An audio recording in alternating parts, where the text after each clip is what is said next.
Okie dokie, we're live? Yeah, we're going. Sick. Well, good evening. Merry Christmas. Happy holidays. It's, what's the date today? December 22nd. Oh my god. Tomorrow is Christmas Eve. Isn't that fun? First off the top of the show, I apologize. I've been wrestling with tech issues, getting my stream, this thing to work right. I can't get my finger. This thing. It doesn't seem to be displaying correctly, so we're kind of dealing with a bit of weirdness there. It's just a little strange how it's a little washed out. I think it's HDR related on my monitor after an update to this program I'm using. Been wrestling with it for half an hour and it's not fixed. So my apologies, but that's the way it's going to have to be this time. Anyway, oh man, I've already done one live stream today, so I'm a little out of breath. But I was also on Game Over Toronto a couple hours ago. Thank you very much to the hosts for having me on the STPN network. It was a lot of fun. Oh man, sorry, I'm out of breath. I was just also running up the stairs to grab my water.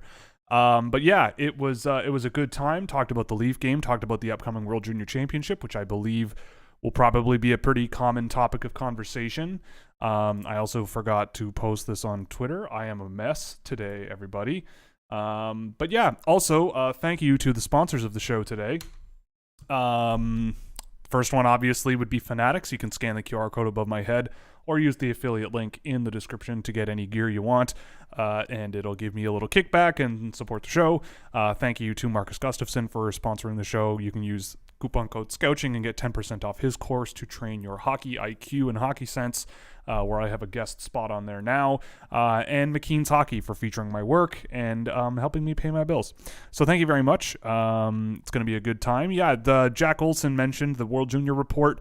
It's available for patrons. It will be public soon, probably closer to the day. But yes, and also the rankings are going to come out probably, I want to say by the end of this week, but man, it's a cram. It's a bit of a cram job. I'll try to get it out tomorrow night, or tomorrow to patrons and YouTube members, and then next week we'll probably make it public closer to the new year, because nobody's really paying attention to hockey much, literally, on Christmas Day. Let me just put this out. Okay. Go. Also, we're getting a nice winter storm here in Toronto, so we're hunkered down, ready to party for a couple of however long it takes. Hopefully, our family members don't get stranded trying to come into the city. That'd be great. Anyway, we'll go through the list of players tracked, and then we'll get to the questions. And yeah, okay. So took a look at Alexander Figurin, who is a re-entry Russian defenseman. He did not get ranked. He was not very good. Felix Nilsson, dropped him a little bit after tracking a game of him in the SHL.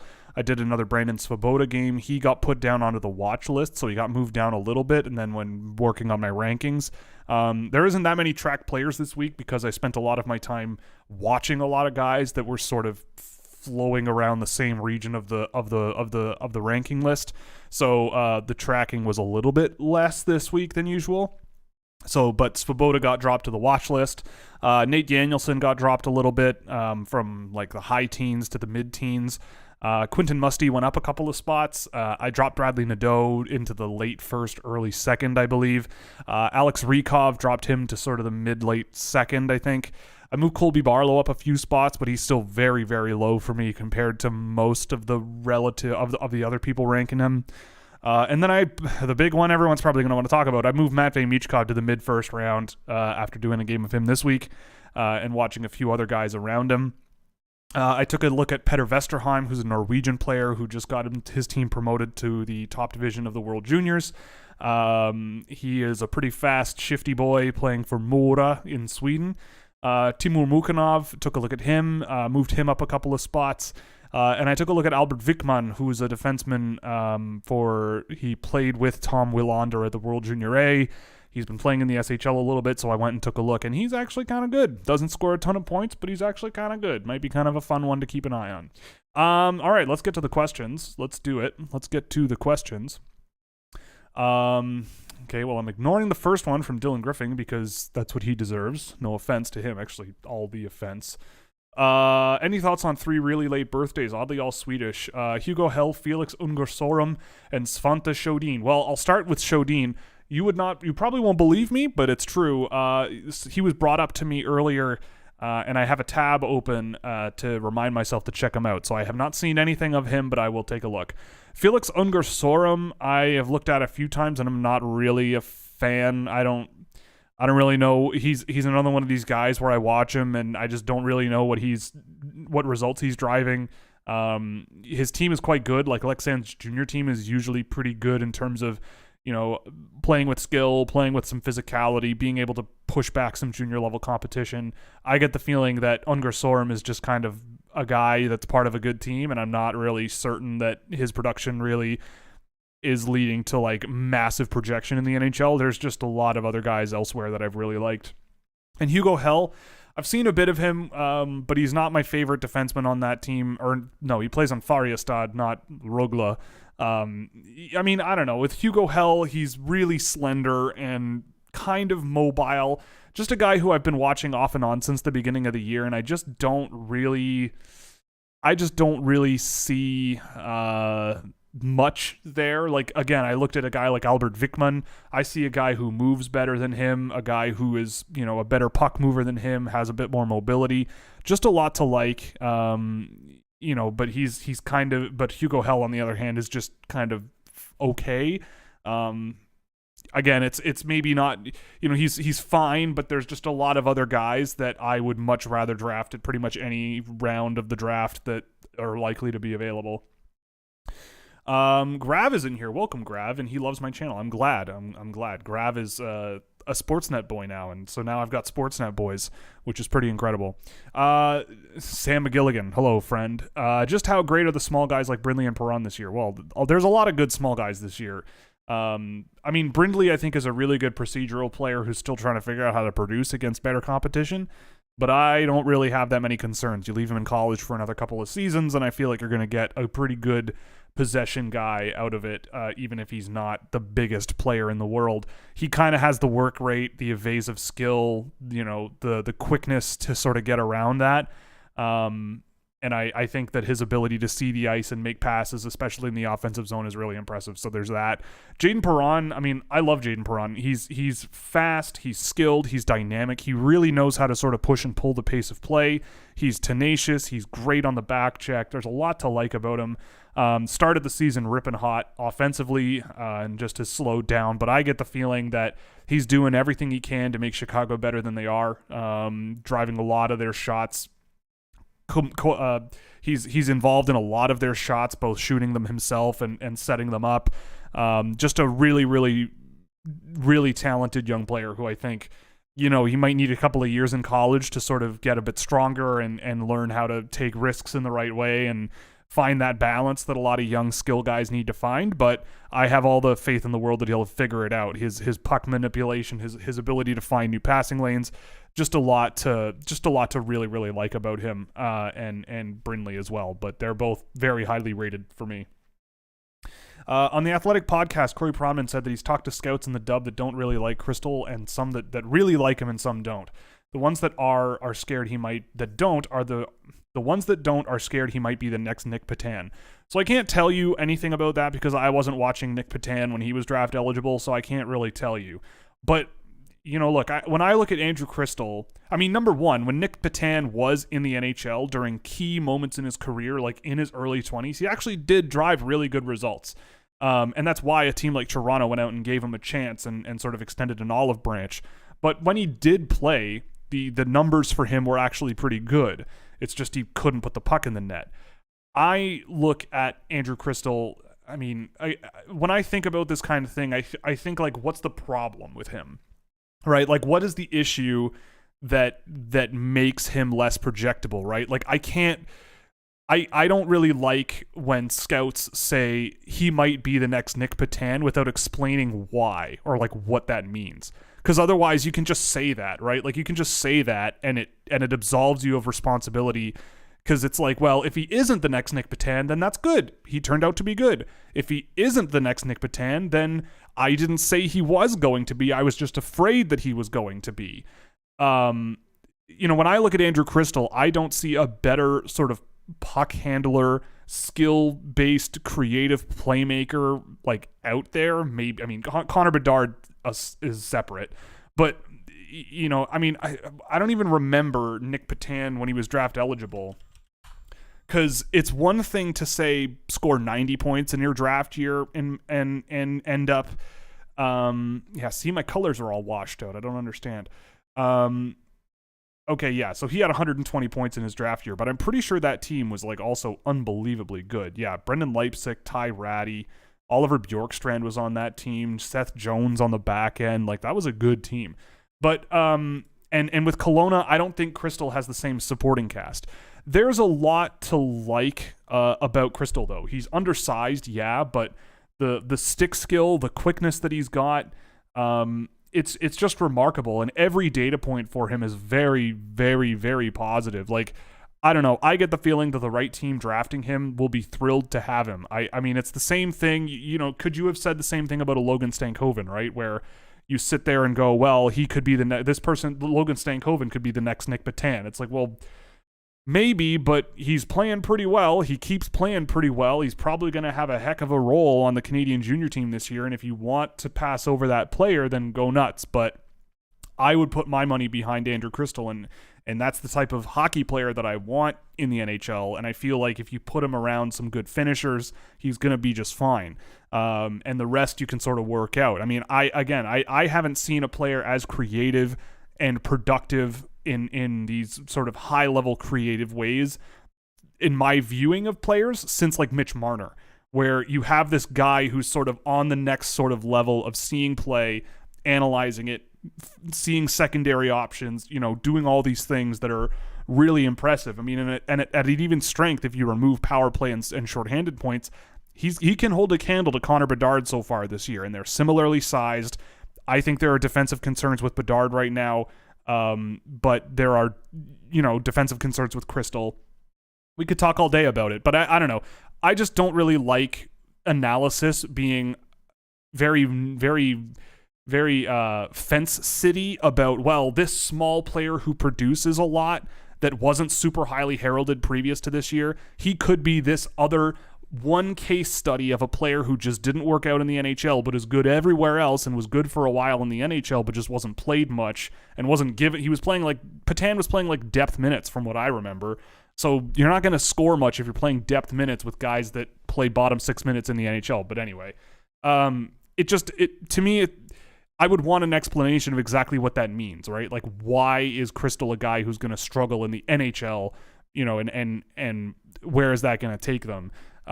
Because Crystal's not only playing on a worse team than that Portland Winterhawks team, but in my view, he's driving a ton of the offense that team does generate. And I mean, the points aside, it's just, that's what he's doing. Thoughts on Aaron Kiviharju making the Finnish team? What's your opinion on him as a 24 eligible? Is he top 5 caliber? So Kiviharju's funny. I mean, I like him. I think that I do have my foot on the brake pedal there with him being like the top player, like locked in 2024. Like, I don't see that. I think he is probably, when it comes to vision on the ice and moving pucks and not playing at a super high pace of play, he's a tremendous puck mover, right? Like, he sees the ice really well. He's a great passer. He sees his options and analyzes things really, really well. I worry about his feet. He's not the biggest guy in the world. The big question is what happens when you pressure a guy like that? Like, can he escape that pressure? How does he do it? Like, what? So I'll be curious to see him at the World Junior. I'm not surprised he made the team. I mean, when I look at the Finnish team, yeah, like I don't think there's a ton of guys that they left at home that I probably would have brought. Sorry, I'm opening my World Junior file here that I've got just so I don't make a fool of myself. There it is. And yeah, I mean, I like Kiviharju. Like, I think he's a really good prospect for next year, especially if his skating evolves over the next 12 months, which it probably will. It always does with young guys. I don't know. I will never, ever, ever, ever, ever jump on this guy's a top 5 guy lock right now, because I always find that makes it just way harder to be objective when it's draft year time, right? It's a big reason why Matvei Michkov is moved down so many spots this week, because I've watched him so many times this year and been underwhelmed, but I'm hesitant to move him down because how is Matvei Michkov not a top 5 guy? Because he's been talked about as such for years. So anyway, that's besides the point. I'm sure we'll get there at some point. But I don't know. I don't see why Kiwi Haru can't be a really high pick next year. So it'll be interesting to see him at the World Junior this year. Thoughts on Honzik? Sam Honzik, Riley Heidt, and Martin Misiak. What are their ceilings, and how would you describe each of their games? Are they all likely top 6 material? Again, with projecting players, I am so hesitant to just say they're going to be a top 6 player. So many contextual factors matter with how, so many factors go into who plays in a top 6 in the NHL. I mean, I look at 2 of those guys, Honzik and Misiak, and say, I don't know, maybe they could be top 6 players, but, really good third liners or like solid second liners seems reasonable. It's just, there's a lot of things that, that could get in the way or that might hold them back, because being a top 6 forward in the NHL is really, really, really hard. Riley Heidt, I think, is kind of a guy who's going to play an offensive role in the NHL, or he's not going to play in the NHL at all. I love Height's skill. I love the pace that he plays with when the puck is on his stick. He's got a really good shot as well. Like, when there's points to be had, he's there. The problem is that off puck, Height plays like he's punching beneath his weight class, right? Like, I get the feeling that he's going to score a bunch of points at the under 18 if he's there.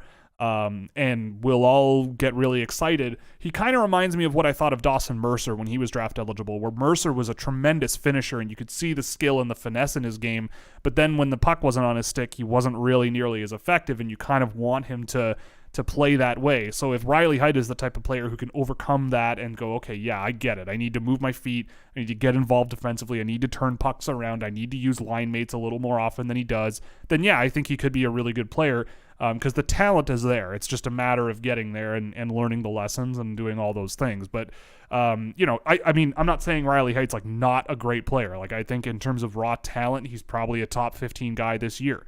I think in terms of overall looking at him, I'd say top 20 makes sense. At worst, top 25, but like rock solid first round skilled forward pick. Honzik is a guy who I think is scoring a lot more than I think he, his talent levels probably should, but he's very good. Like, he's big and he's got great hands for a big guy. He manipulates pucks really well. He moves pucks around the ice and gets them around traffic really, really well. There's a lot of things he does that are pretty impressive. He gets to the net. He grinds things out. But his best traits are sort of just being able to fake one way, pull another. He does a lot of things really well. It's just I'm kind of surprised with just how much he's scoring this year with Vancouver. I liked him at the Hlinka, and I didn't think he was going to do this. So we'll see how the back half of the year goes. But I mean, as a late first, early second, I think it's perfectly reasonable. But I could see a team jumping on him earlier, trying to build his boots up, get him a little quicker, get him to be a little bit more of a dynamic sort of offensive guy. Because I've seen a lot of big guys with good hands, like say William Strumgren, kind of just not get there enough consistently to drive results at 5-on-5, but Honzik has been good. And Misiak I love. I really, really like Martin Misiak, and I'm really excited to see him at the World Junior this year. He's fast, he's exciting, he's aggressive on the back check, he's a great team player. Really good generator of offensive zone turnovers, just constantly hounding guys because he's fast and he's got some skill. When he's back at the junior level, he is going to be a hard guy to stop. He's been playing pro hockey. This is his second year doing so. He's going to be a tough one to slow down in the World Juniors, I think. Just because of how hard he plays at both ends. And I really, really like Martin Misiak, even if you can get him in like the third round, because not many people seem to be paying much attention. I think you've done a great thing, but I also think he plays a style that certain NHL teams will be really, really impressive, or really impressed with, I should say. Who leads your data set for? Oh boy, for what was it? I missed it. Who? My goodness. Who leads your data set for good and bad reasons and expletives muttered by Will per 60? My guess is Musty. Probably Mikhail Gulyayev.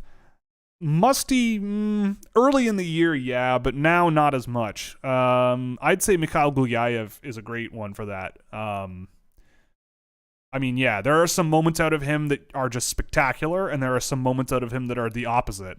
Spectacular for horrible reasons. And, I mean, that's okay. You can work around that, but he's probably right there at the top. Is there a world where Callum Ritchie doesn't get drafted in the first round? Would you? I wouldn't, but I think it's unlikely he falls out of the first round. Like, I think the inertia on guys is really, really strong. I mean, I think his team being as bad as they've been makes it a little more difficult to sort of write him off. I haven't written him off. It's just whenever I watch Callum Ritchie, I don't really know what his role in the NHL is going to be, right? Like, he's got some size, he's got some skill, he's got a bit of pace in his game, but I'm not sure if it's enough to, like, I don't know what his role is going to be in the NHL. And maybe that's a good thing, right? Like, he's a Swiss Army knife. You can give him a bunch of different roles. But again, like, what happens a lot in the draft, and especially in this year's class where it's really strong,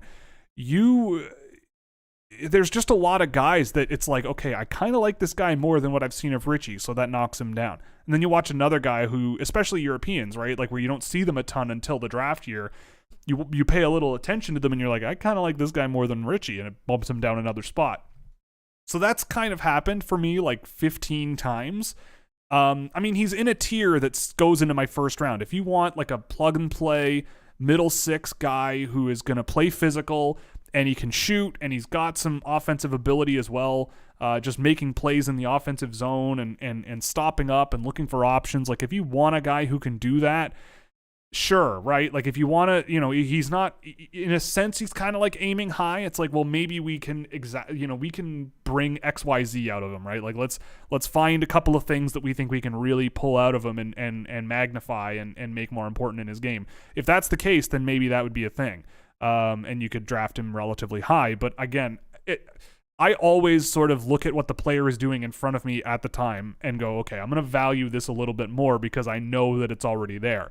And there's a few guys I think that I've just seen more out of than Callum Ritchie, and he is heating up a little bit as the year goes on. So I'm not writing him off. Again, this is only December. It's not even 2023 yet. So there's still lots of time, I think, for someone like Ritchie to be like, maybe, I don't know what's going on with him, but he has, to me, been a little bit underwhelming over the course of this season.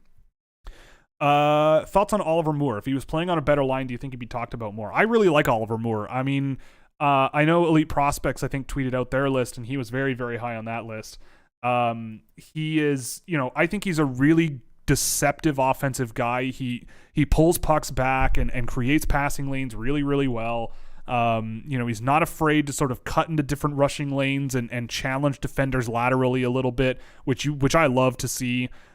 He's a really impressive player. Like, he's pretty quick, but his hands are really impressive. He knows how to move the puck around the offensive zone, and he's moved up my board consistently over the course of the year. I kind of didn't really see it early in the year, but him and Ryan Leonard, I think, have just gotten better and better as the year went on. And I think, he's in my top 15, I think. Let me check. Again, I apologize for the quality of my imagery here. I don't know what's going on. But he's at 11 on my board, and I really, really like what he brings to the table, and I think there's a lot to bring out of him.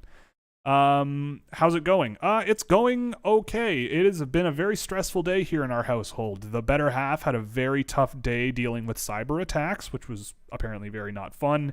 And I spent a large chunk of my day running last minute Christmas dinner errands before we get this giant winter storm up here.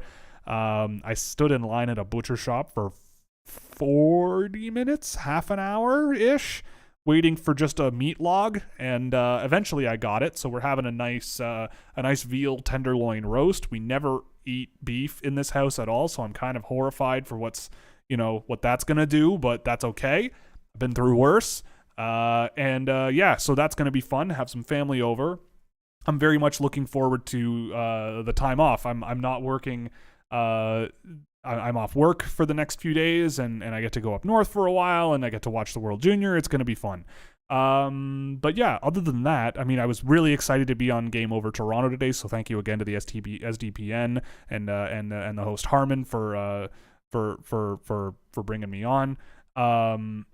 And yeah, it was a lot of fun. So far it's been a very all over the place day. And after this is over, I'm very much looking forward to sitting on my couch and staring at a television, doing nothing. With a bit of maybe I'll bust out the Lefroy quarter cask that I've got hidden away in a cupboard upstairs. Love the World Junior Report. Thank you, Jack. It's always a pleasure to provide work for the people, and there's rankings coming soon, so there's more coming. Any special holiday traditions in the Scouch household? Have a great holiday season. Oh man, okay. So we just got this in the mail, but we were introduced to an album called Switched on Santa by a guy named Cy Man from the 60s, and it's just Moog synthesizer Christmas music, and it's amazing. And we got the vinyl record in the mail literally today, so it's going to be fantastic listening to that. That is something we do every year. We also, same friends, introduced us to a movie called Cooper's Christmas, starring a couple of Daily Show reporters, Samantha Bee, and I can't remember the man's name. It's just a set in the 80s dysfunctional family Christmas comedy movie, and it is completely outrageous. It's not for children whatsoever. Do not watch it with your children. Just do not. But it is very, very, very funny. We love that movie. It's right up our sense of humor. That's another weird sort of thing we do. I'm trying to think of other weird stuff. I don't know. I feel like this is a Canadian thing, but I could be wrong. But we have like a nonstop supply of clementines in our house right now. So there's that. That's also a thing that we do a lot. Also, I just realized, I think I said the guy who invited me on Game Over Toronto, his name was Harmon. I apologize. It's Harnish. So Harnish, I'm sorry. I think I blended the two hosts' names together, but yes, Harnish, thank you for having me on. But anyway, someone just mentioned thoughts on the movie Jack Frost. That's another one that pops up in our house once in a while. It's a pretty good Christmas movie. We like that one. But other weird Christmas stuff, yeah, we have a nonstop supply of clementines in our home.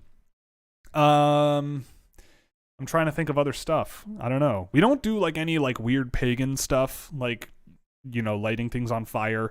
We're not an Elf on the Shelf family. I mean, we don't have kids, but you know, even if we did, I don't think we would do that. And that's not really weird anymore. That's just like what everybody seems to do. I don't know.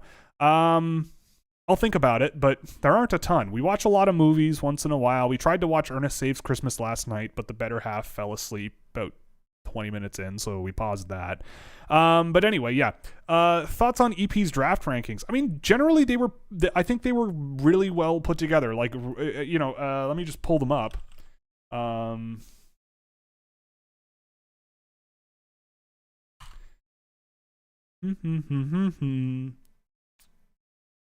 Where is it? Nope, is it? Nope. Let me try to find it. Here, I think this would be it, right? This makes sense. Okay, yeah. Yeah, I mean, I agree with the vast majority of it. Obviously, I'm not bullish on Matvei Michkov. I am not, and we can talk about that if you want. But Crystal, Benson, Fantilli, Bedard, Carlson, that's my top 5. I have Smith around the same range. I don't have Dvorsky as high, but Moore and Perron I have a little bit less behind that. I'm a huge Simashev guy and Sandin Pellikka guy, so those guys make sense. Gulyayev also, I think, belongs in that range, kind of. Not as big on Jaeger. Chalet, I think that's around where he should be right now, but I'll be very interested in watching him at the World Junior. I'm not nearly as high on Barlow, and we can talk about that. I did another game of him this week. Leonard as well. I mean, I have him a bit higher, but I can see why he might be pushed back a little bit. Musty is high, but you know what? I have time for Quentin Musty, to be perfectly honest. It was, you know, the game I watched of him this week, I liked him. I don't know, like, it's really hard. Like, my range from like 20 to 40 is so close. Like, I really don't know what to do.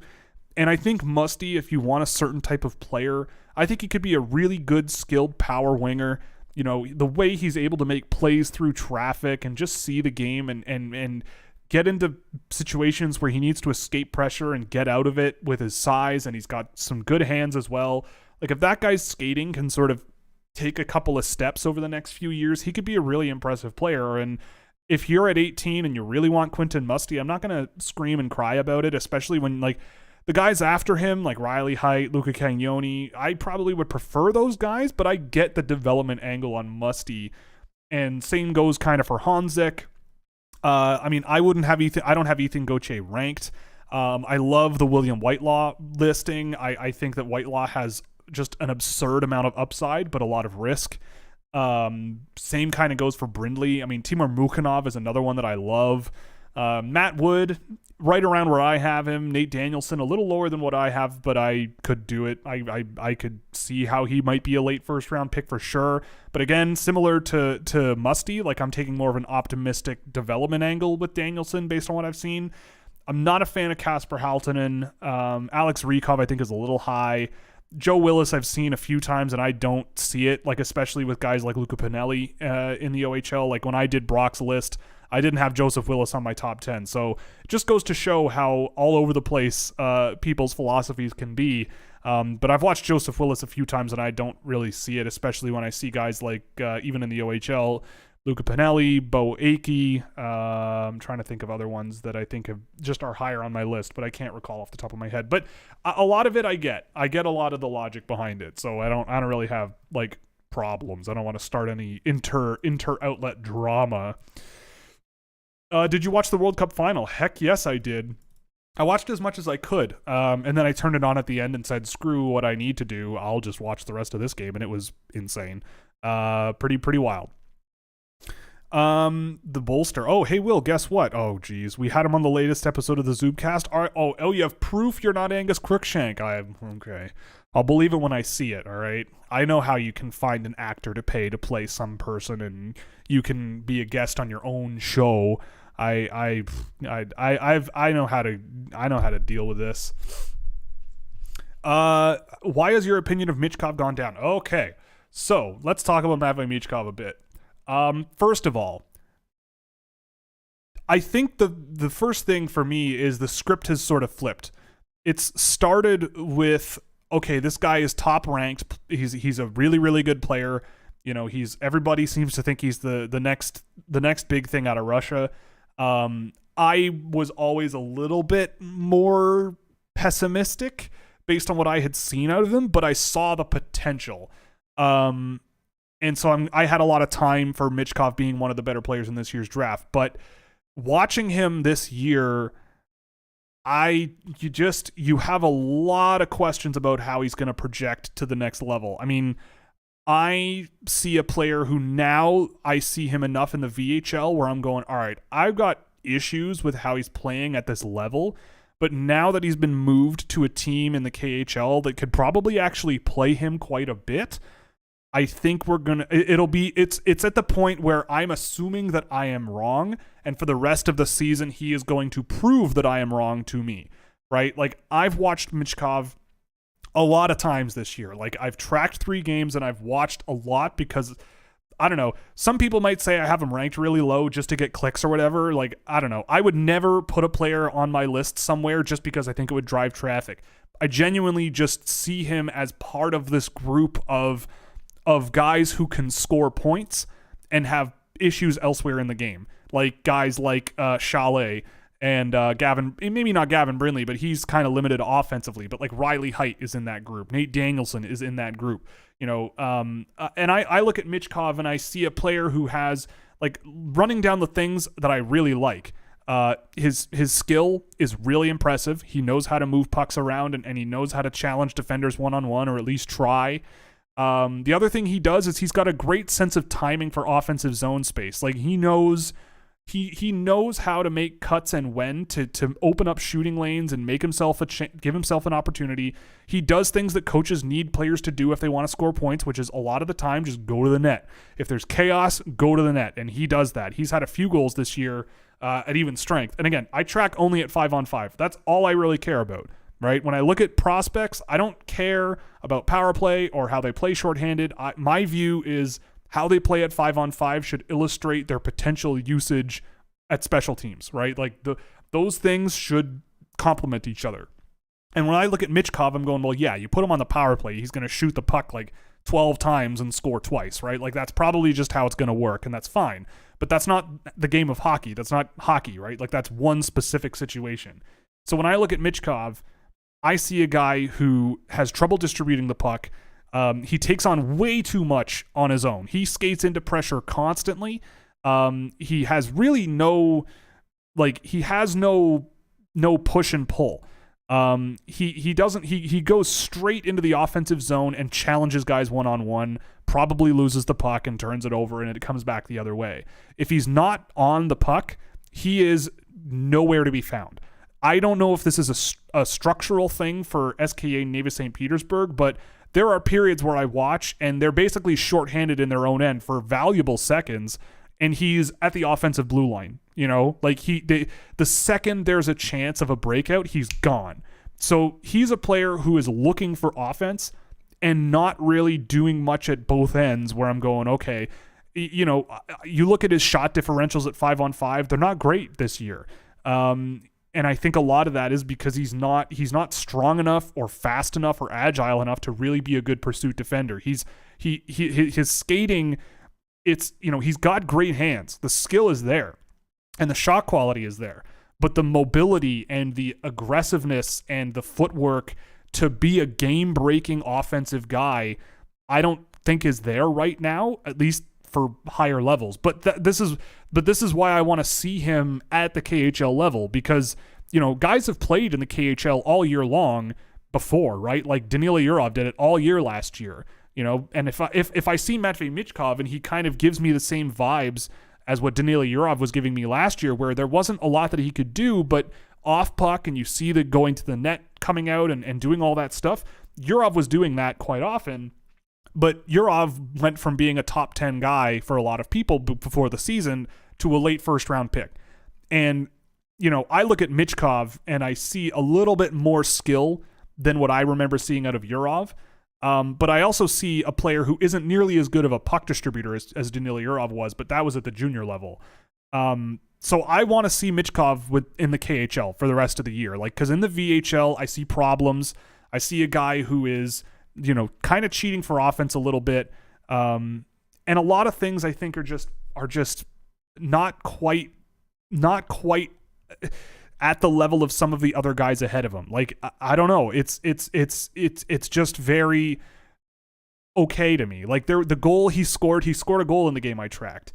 And it was a goal where not only am I like 95% sure he put himself offside on the offensive zone entry, but the goalie was not in a good position to stop the puck, but he just slapped the puck as hard as he could, nearly whiffed on it, and shot it directly at the goalie with a wide open net, and it just went through the goaltender. Like, these are the kinds of things that happen in Russian second division hockey or Russian junior hockey. Like, sometimes weird stuff like that happens, and maybe that happens in the NHL once in a while, but I see other guys just driving a lot more dangerous play on their own, making their line mates better. And a lot of them are doing so at the men's level, right? Like Dmitry Simashev has been in the KHL for large portions of this season and looked like he belonged there until he got hurt. Mikhail Gulyayev, he has issues for sure, but you see flashes in the KHL where you see what he can bring. So I'm looking at Michkov and going, okay, he's with a team that probably could use him a lot. If they use him, I'll be very curious to see what his results look like or how he looks like there. I have all the time in the world to put him higher, but right now it's, to me, like some people might say I'm putting him low for clicks, but if anything, it's disingenuous for me to leave him high just because other people have him high. You know, and again, look, I'm more than happy to listen to other people's disagreements on this, 100%. But when I ask a couple of people, you know, I've seen say, well, like I'm not picking on anyone specifically here. I'm just picking an example that pops into my head. You know, on the EP call, Elite Prospects call, I think Cam Robinson was saying, well, Michkov has just got that special thing. And my retort is, well, what is it? Like, can you articulate what that is? Explain to me what it is that Michkov does better than anyone that puts him in the top 5 of this year's draft, because I don't see it, right?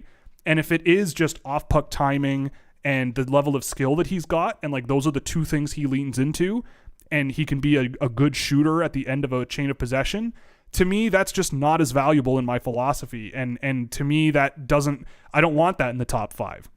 I'll take a different type of player at that range. So anyway, it's long story short, it just has been multiple games where I've been a little bit underwhelmed with his 5-on-5 play, especially off the puck, away from the offensive zone, where it's just, I don't know, the risk is terrifying to me. Like, you don't want to go up there and draft the next. I mean, I don't know. I don't want to do the thing that was brought up about Corey Pronman, where it's like, well, what if he's the next this player? But you don't want to go up there and draft the next Nikolai Zherdev 5th overall, right? Where it's, he had his own problems for sure. And Columbus, from what I know, didn't really do him any favors. And that was also years ago. I might be dating myself, but you don't want to do that. Like, I look at Michkov, and the guy that constantly came to mind for me was Alexander Galchenyuk, watching him play with Toronto over the years and with Montreal, where you can see how he can be a productive NHL player for sure, but then you kind of peel back the layers a little bit, and you can kind of go, okay, but this is problematic. Like, there have been multiple times this year where he does the thing that Alex Galchenyuk did that killed the Leafs in Game 6 of the Montreal Canadiens series, where it was the behind-the-back pass and 3-on-3 overtime. Michkov has done that a handful of times when I've watched him, of skating into pressure or taking pass receptions in the defensive end and getting checked by someone, using body positioning pretty well to gain positioning, but then just heaving it into the middle of the ice, and it skips over an opponent's stick right in the danger zones. Like, you don't want that. That's not a good thing, and maybe you can coach that out of his game, maybe. But the fact that he does that and other players don't is problematic to me, and especially as a guy who might go top 5. Like, it's a valuation thing. So anyway, I'm going on and on about it, but I mean, it's a big topic. It's a hot take, so it needs, hot evidence. I don't know if that's a thing at all, but it's just been something percolating in my head. And then after the last game I watched, I just was like, you know what? I'm putting this guy behind all the guys I think I would rather have ahead of him. And if I'm wrong, he'll prove it to me for the rest of the year. That's especially now that he's changed teams and he's going to Sochi.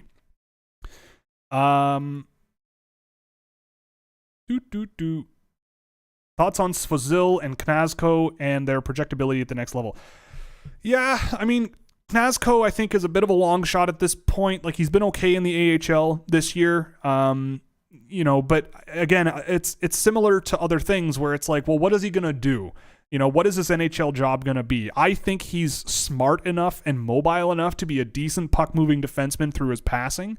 I haven't watched a ton of the Cleveland Monsters this year, to be honest. But I mean, he's always struck me as a guy that could be a good, smart puck-moving defenseman and maybe struggle to really sort of be a game breaker or really give himself a role that makes him really, really important.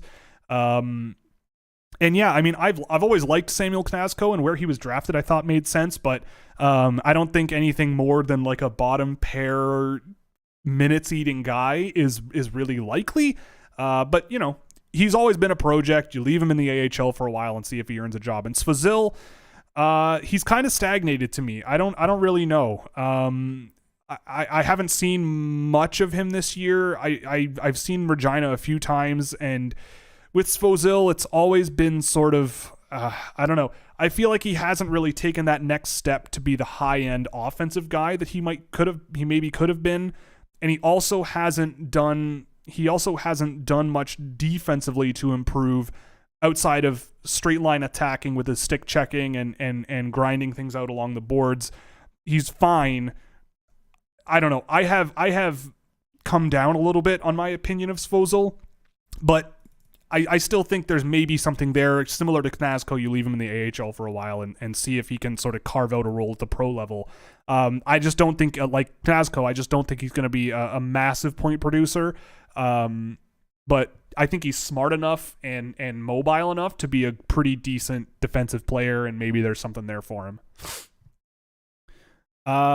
What's the biggest difference today to when you started scouting, and what is the difference between the players of today and the ones when you started scouting? I don't think there's that much difference between the players then and now, because when I really started digging into watching a lot of tape and, going beyond just a lot of data work, and the video came afterwards. And once I got access to a lot of video, that's when I started to sort of teach myself by looking at, okay, these guys came out of the draft later than they should have, and they worked out in the NHL, so looking at why. That was like a big exercise once I got access to all these video services that really helped. But to answer your question, I think when I really went back and started this back in like 2016, there still was this weird middle area where it was this weird middle period where there was still a lot of really physical tools and defensive play, quote unquote, was really valued. But it was changing. You could see teams sort of thinking things through a little bit differently. Seeing a guy like, for example, Urho Vakanainen, who had been in the league as a 16-year-old for a while and be well in the first round in 2017, for example, that I think is a thing that might not happen. That would be kind of, to me, like Theo Lindstein still being in the first round. He played in the SHL a little bit last year and doesn't produce a ton, just like Vakanainen, but I don't know. But I think the things in the league have sort of shifted where there's fewer inefficiencies, I think, over the years, especially since 2016 when I started doing this. Like, more teams are just going, let's just draft this guy and see if it works, rather than finding reasons not to draft a guy and letting some good player slip all the way to the 5th round or 6th round. It still happens once in a while, in my opinion, but the number of times where I'm sitting in the 6th round being like, these guys all perform very well and it might be worth taking a chance on them, it's pretty small. I think, but that kind of touches on what's changed for me personally. I think a couple of things. One, my bar is way higher, right? Like, my bar for looking at a player and going, this guy could be an NHL prospect, is much higher. I have a lot of names on my list, but a lot of these names I could articulate a role in the NHL they could play or something they could achieve. The other thing that I think has changed a lot is really sort of understanding the differences between the NHL and the rest of the world and applying those differences to look at players. So what I mean by that is the NHL is kind of a unique league in the world. It's the best of the best, ideally. And the level of play at the best levels in the NHL is really, really hard. It's really hard. I think that you need guys. You need guys to do.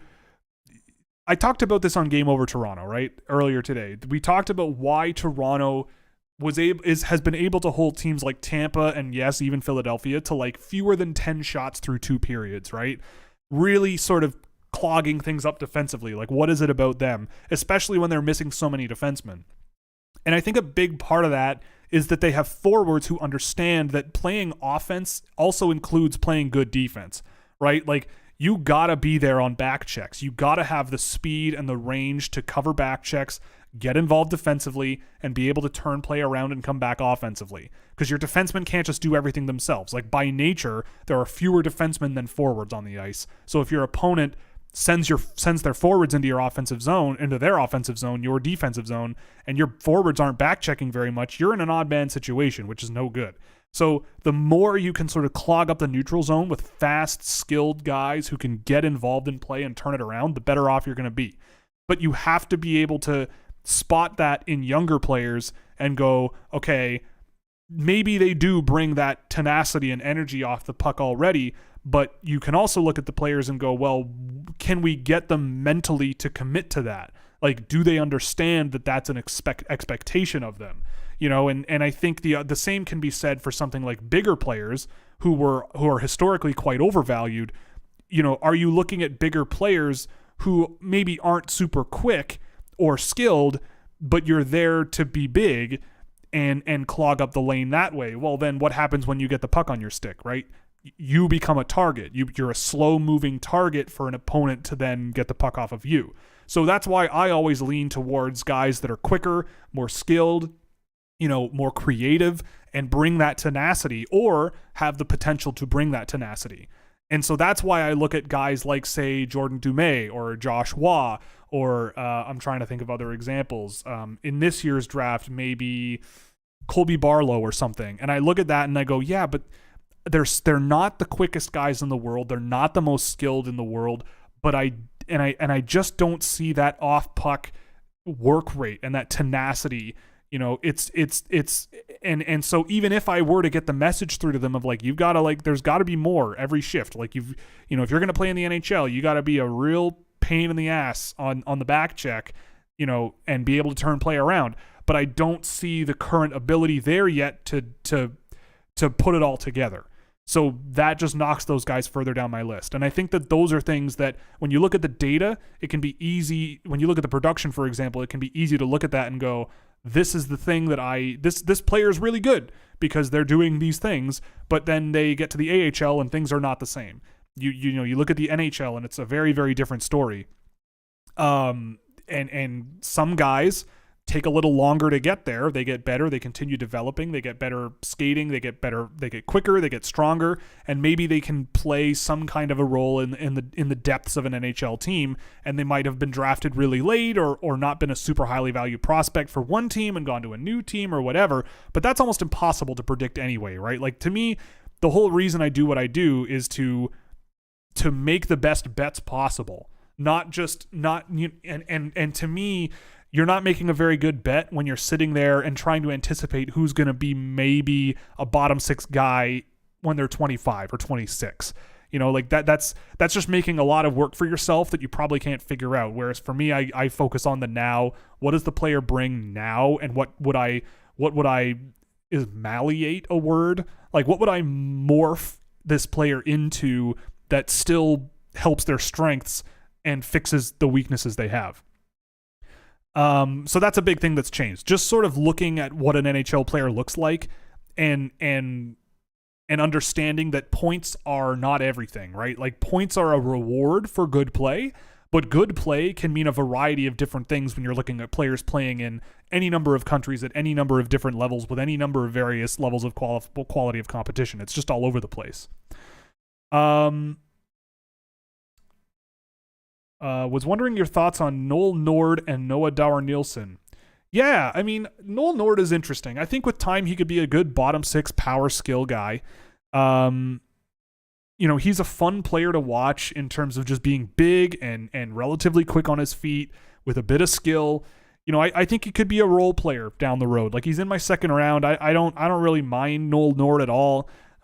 He's been good in the SHL games that I've seen him play and just sort of, finding space pretty well, and driving good results.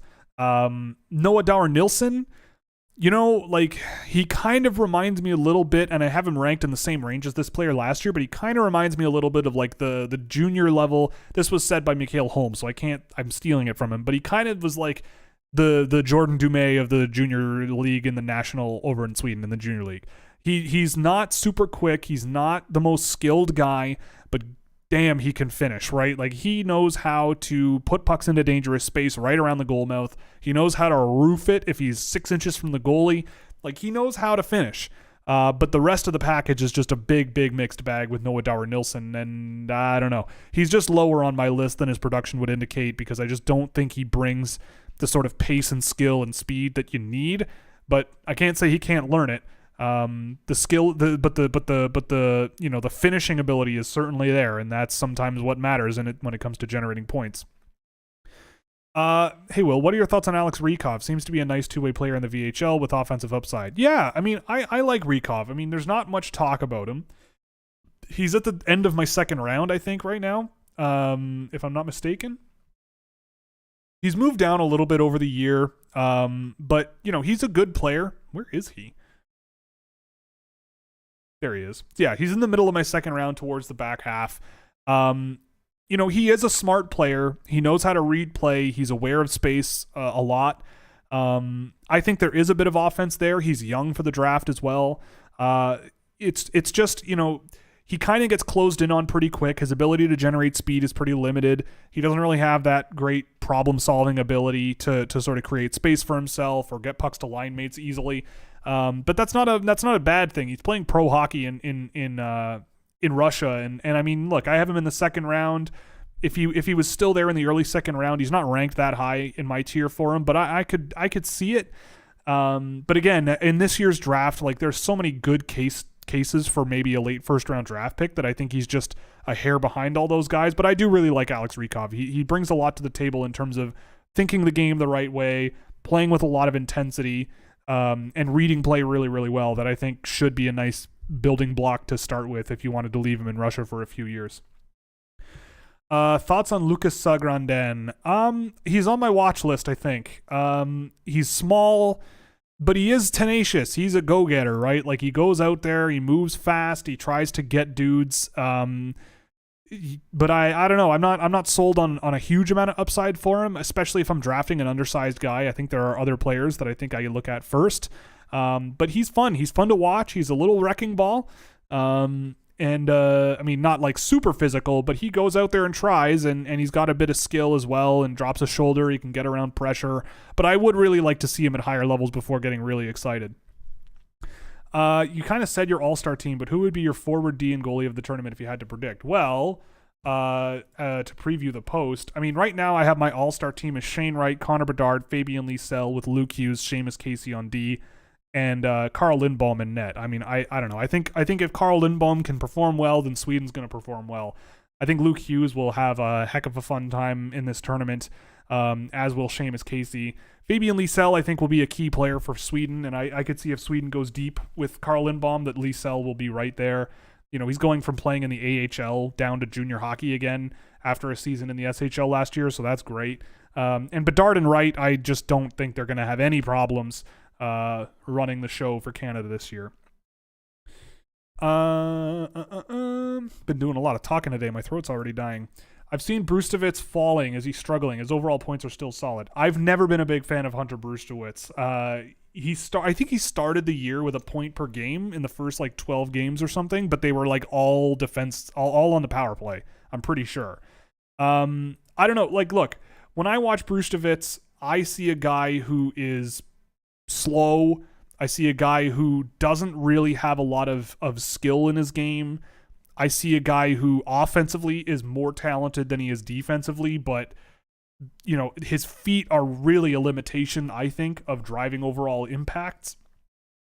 You know, but he sees the ice well. He can make a play in the offensive zone just from a little bit of deception and finding targets in the offensive zone. He's in my third round, but I don't know. I get the feeling by the end of the year he might not be on my list, just because the only way I could see really pushing for him is saying, well, we can make his skating come X number of levels, right? Like, our development staff thinks that his skating can really, really improve based on mechanical factors, whatever. But again, like, am I drafting that in the first round or the second round? Probably not, based on who might be available or who should be available, or guys that are playing around the world that I've just really, really liked more. I mean, I look at other defensemen like Tom Wilander in Sweden, even Theo Lindstein. I'm trying to look at the other ones here. Like Hoyt Stanley or Bo Akey. I think I would put more money on that personally than Brustewitz, just because there's a lot more of a baseline of high pace hockey to work with. But yeah, I don't know. It's you know, his production is still fine, but I don't know. I think a lot of people are noticing that the boots are a problem, and that really, really limits him, especially defensively. Would Jaden Perron be loved more if he was playing in the WHL rather than the USHL? Probably. I mean, I don't know. The USHL, people get drafted out of there all the time, right? Like Kyle Connor went in the mid-first round, and he scored a bunch in the USHL. But I think with Perron, I think if the Chicago Steel were better around him, I feel like he would be more respected. The guys he plays with are just kind of fine. Like Jack Harvey is fine, and I'm trying to think of his other line mates, and I can't remember off the top of my head. But yeah, maybe, but I don't mind. Either way, I still really like him. Thoughts on Michkov heading to Sochi? It's necessary. I mean, Sochi is a young team. They're not good, but they're young. They'll be able to give him lots of minutes, and it'll be lots of reps at a high level that really should, if Michkov is this like super high-end Russian guy, that I don't see that he'll display that. I don't know. Maybe he will pop off in the KHL when he gets a lot of minutes and a lot of opportunity. But I know that I have ideas of what limitations there are on him, at least based on what I've seen so far this year. Stankoven is on Dallas with guys like Drew. Yeah. Well, Stankoven's going to be just fine in Dallas with his supporting cast. Where do you want to see a Winter Classic game played and what teams? Ooh, that's a very good question. I would love. I mean, that Lake Placid game they did was really, really cool. Lake Louise, I think, is the easy answer that a lot of people give, but I feel like the logistics of that would be insane. If it were possible, not saying it is, but if it were possible to do a game in the desert, it'd probably be horrible for the environment. But like a Vegas game in the desert on ice would be so cool. It would be tough to do, but I'm just thinking of the area, right? Like if you could find a place to play a hockey game, even if you I don't know, like found a place like, I'm thinking similar to like Red Rocks Amphitheater, right? Like you maybe could do it at night, light up the surrounding environment so that it's a little cooler. It does get cold in the desert at night. So if you do like a night game outdoors with like a nice lit up surrounding landscape, then I think you could do something really, really fun. I don't know. I'm thinking of other options. Because the NHL has also done quite a bit. But yeah, that's the easy answer. Like a nice Winter Classic in the desert, in a nice sort of rugged area where you can sort of have the landscape around, but you would do it at night so it's a little cooler. I think that would be kind of fun.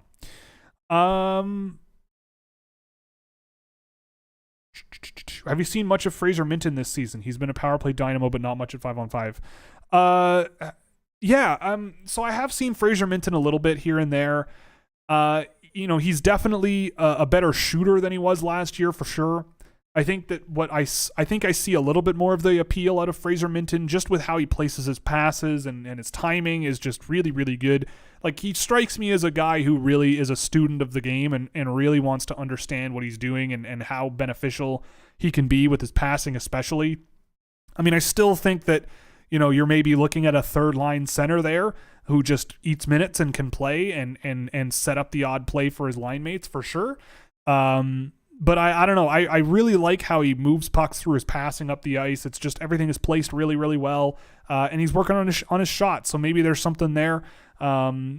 He's taken a step this year, but still, I feel like a top 40 pick is still a little bit much, but maybe I'll be wrong. Maybe it's not the first time. How do I feel about Matt Wood? With his size and shot, can he overcome his feet and be top 6? I think it's possible. I've got Matt Wood in my late first round, but I have all the time in the world to listen to Matt Wood takes, in the mid first round.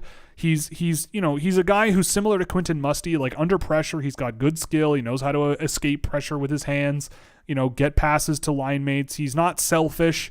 He's a good shooter as well. Like you said, I'm maybe not the best shooter in the draft or anything. Like he's up there, but he's a good shooter. But I think that he's kind of, not quite in the top echelon amongst other players in the draft. Could he be a top 6?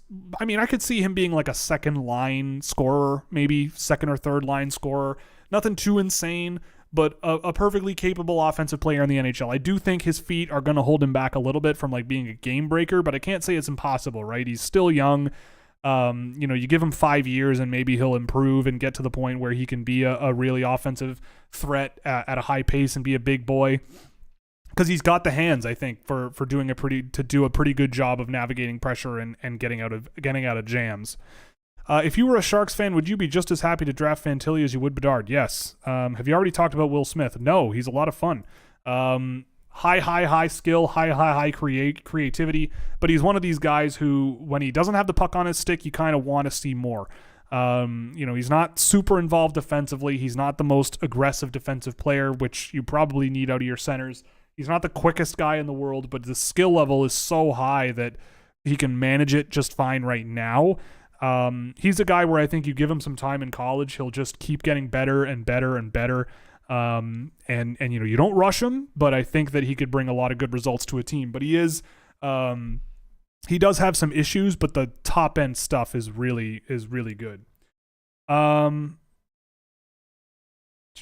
How's Simon Robertson coming along? Happened to watch him recently. I have actually. I saw him very quickly, who was I watching? Some other guy on his team in the SHL, and I thought Simon Robertson played quite well. He's had a better year this year than he did last year. He's playing more minutes. He's been solid.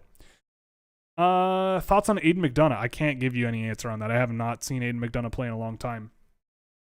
Not sure if you watched the pre-tournament games for Canada, but Josh Waugh looks like a very good complementary player. I remember you saying last week that he was a passenger on the team last year. Well, look, when I haven't watched the pre-tournament games, but one of them was against Switzerland, and Switzerland is a team I think could be relegated.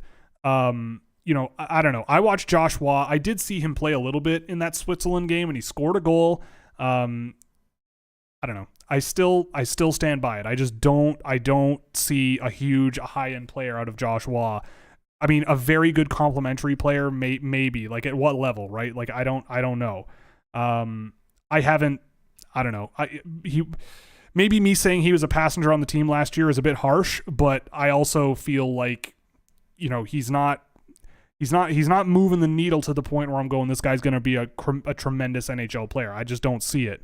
I look at a guy like Nathan Gaucher playing on that line as a guy who's he was throwing his weight around. He was really moving. And that unlocks a lot for guys like Josh Waugh to sort of be there, right? Like, why, for example, with a guy like Josh Waugh, like, why him and not someone else who goes to the net and can sort of be that complementary player? I don't know. Maybe in the draft, you draft him in the 4th, 5th round like they did, and over time he sort of comes a long way, or he should have been drafted earlier, but I don't know. The whole thing with that is, at the time of drafting, I did not see a player in Josh Waugh that I really, really wanted. And now, I don't know. We'll see what happens. We'll see.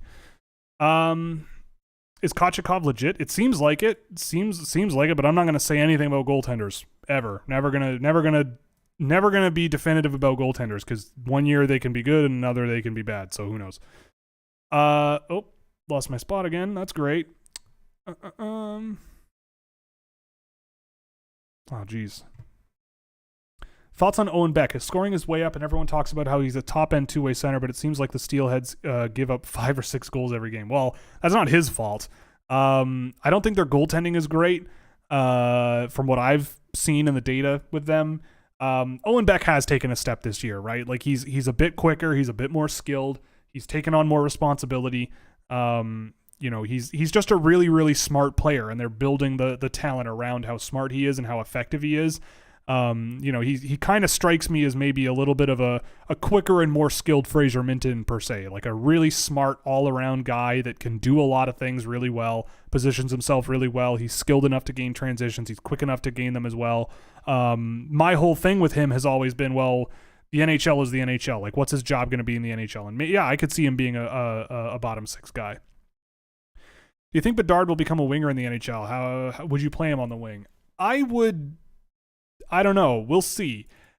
I mean, I don't really care either way. I don't know if I would make him a center, at least, he's played center for so many years now that I probably would try him there. And if it doesn't work, you move him to the wing, because the wing is, he hasn't played on the wing like very much outside of at the World Juniors, I think, this past summer. But anyway, I don't know. I would try either, right? It depends on who he's playing with. It depends on the team he's on. Depends on the coach he's got. Like, there's a lot. If it's me, I try him at center, and if it doesn't work, I move him to the wing and maybe move him to center if need be, and see if he can sort of figure it out, right? Like, with a young player that talented, like, you just kind of try things and see what sticks in the NHL, because it's really hard to anticipate. The Habs are likely looking at drafting twice in the top 10 of the next draft. Let's assume they draft around 6th and 10th. Which 2 players make sense for the Habs? I think Zach Benson on the Habs makes a lot of sense. I think he'd be a monster with them. Andrew Crystal sending passes to Cole Caulfield or something sounds horrifying.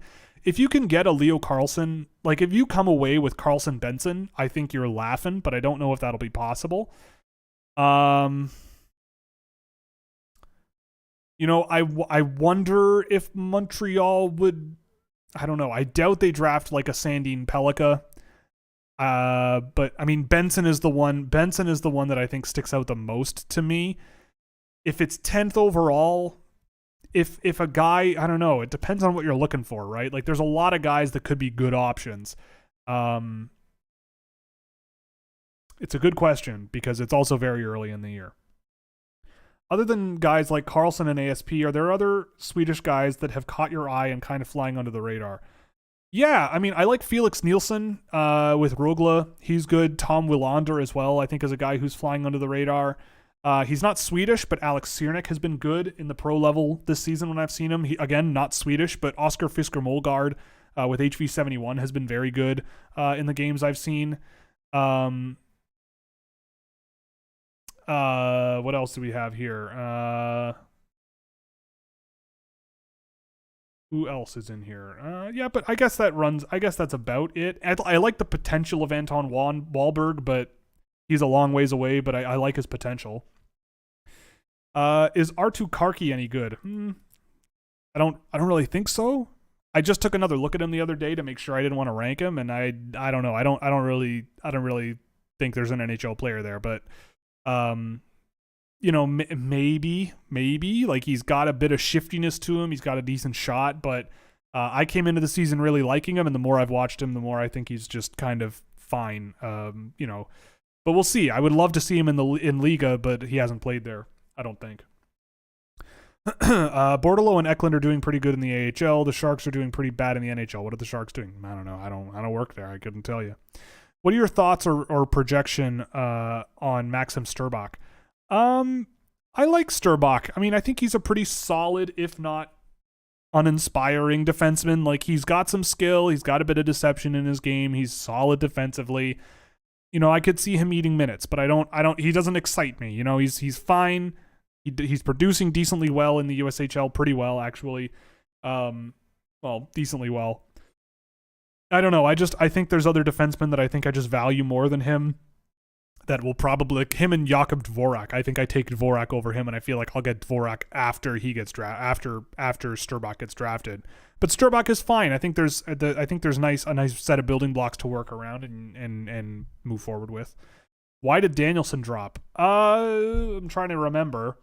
I mean, I had him really high. That was the big thing. I had him really high, and eventually just sort of thought, you know what? Really good north-south player, great straight line skater, great playmaker off the wings, great shot in open ice, but there's that next step that puts him sort of in the top 15 that I just haven't really seen of really sort of taking over a shift. You know, he's not really moving his feet as much as I'd like him to. It's, you know, he doesn't have a tremendous amount of speed, but there's a lot to like. I mean, he does a lot of things really well. I would be more than happy. I mean, again, and he's still in the same tier. He just went from, or I think he is. He might be just outside of where he was. I don't know. But he was, you know, like guys like Brindley and Chalet and Benelli and Cagnoni, like I could pass on those guys and maybe go for a Danielson. In my heart of hearts, I really, really like him. Best shot in the draft other than Bedard and Michkov? Fantilli, probably. It's remarkable how hard and good he can shoot. Maybe Ryan Leonard is up there. Riley Height, maybe. Probably not. I need water. Where's my glass?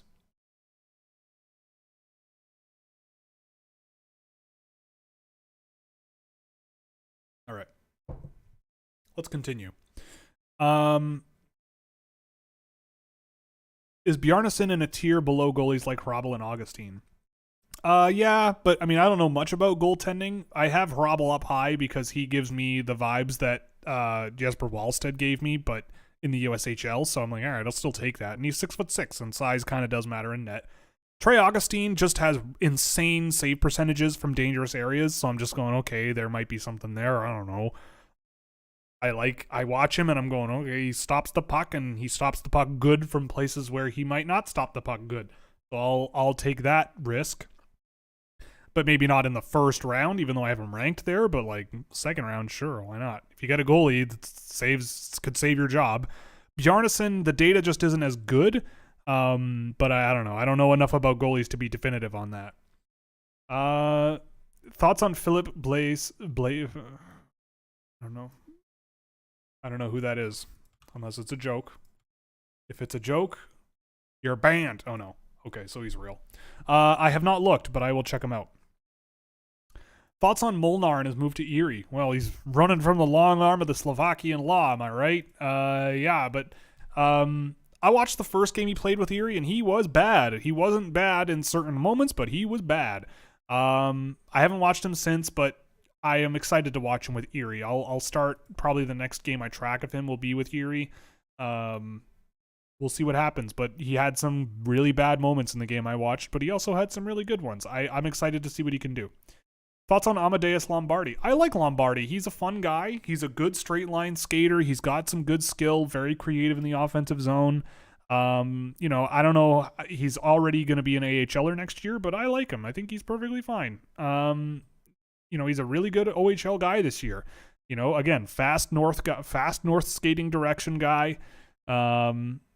Pretty good skill under pressure, reads pressure pretty well, and finds creative ways to manage it and make a play. We'll see how it goes. Promising. How long do you think until the cap reaches 80? How long do you think it'll be until the cap reaches $100 million? It's at 82.5 right now. Well, probably not for a while.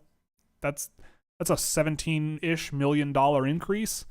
I mean, with the new TV deal that's rumored out there, maybe there's more coming. But I don't know. The players owe the owners a lot of money still. I don't know. Your guess is as good as mine. I don't know. I'm not a financial projection guy, but I don't know about 4 to 5 years. I feel like that's a little optimistic. That's an increase of like $4 million a year, $3 to $4 million a year, which seems optimistic. Usually the cap increases like 2-ish million a year, and that's before a global pandemic that put the owners or the players tremendously in debt to the owners. Thoughts on Timur Mukhanov? I love him. Mukhanov is fast. He's skilled. He is sometimes trying to do too much in the VHL, but his ability to just turn pucks over, get moving up the ice, and move it to line mates and get moving is just really, really impressive. He's a great shooter. He's a dual threat offensive guy. He doesn't have the production that Michkov does, but I don't think he's playing on the power play with his team. His team is also very young. Omsky Krylia is one of the youngest teams in the VHL. They basically use it as a junior team feeder for their KHL team. He worked his bum off to earn a job in the VHL starting the year in the MHL and just looked way too good for that level from when I saw him. A really talented player who I think brings a ton of pace, a ton of skating speed, a ton of skill, and I think will just get better and better the more you believe in him. Maybe not a center at the next level like he's listed for me, but a good energetic winger that, he's small, but I don't really care that much. Just get stronger, get quicker, hit that next level, and if you get him in like the 4th or 5th round because no one's really talking about him, that's a pretty good player to stash in Russia for a while. Thoughts on the movie Jack Frost? Love it. I love it. Michael Keaton as a snowman, incredible. Underrated Christmas movie. My favorite tradition is watching the Trailer Park Boys Christmas special. That is true. That is a very good one as well. Long-time listener, first-time caller. Oh, hello, Brown. What's going on? Please just tell me again how even if the Sharks draft out of the top 5, they'll get a good player. Well, I would say that any of the top 25 to... any of the top 25 guys on my list I'm really excited to get. From Caden Price and Martin Mishiak and Otto Stenberg all the way up to Connor Bedard, Adam Fantilli, Leo Carlson. They're all good players, I think. They'll all fit a good role. You might not get like an absolutely dominant game-breaking talent if you draft outside, I'd say, the top 5 to 7 if things go really well. But boy, I mean, if things go really well and you have a guy like Oliver Moore in your system, or even an Edward Chalet or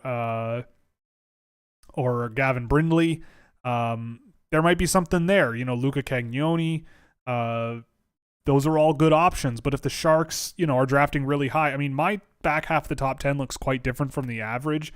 I've got Will Smith in there, which is above average. I've got Sandin Pellikka, which is way ahead of where everyone else has him. I am really high on Simashev, and he's higher than most people have him. I really like Simashev, and I feel like in San Jose they would really like him based on how David Quinn likes his guys to play. Like if you like Ryan Lindgren type defenseman, but like with some skill and some offensive potential, then yeah, Simashev would be a great guy. I went to the Canada-Slovakia game last night. It was fun. Good. That's always good to hear. I wish I were there. Thoughts on Tanner Adams? I think he's a small guy who has small guy problems. He's not super quick, not super skilled, but he's a real aggressive boy. He tries really hard. He does have a bit of skill. Like that's kind of where he drives a lot of his results, but the pace of his game is pretty low. He's not very physically strong and gets pushed around a little bit. And I don't know. I pulled him off my list, even though he's very, very young, which I might regret. But he's a good tenacious guy who just I think needs to work on his skating quite a bit.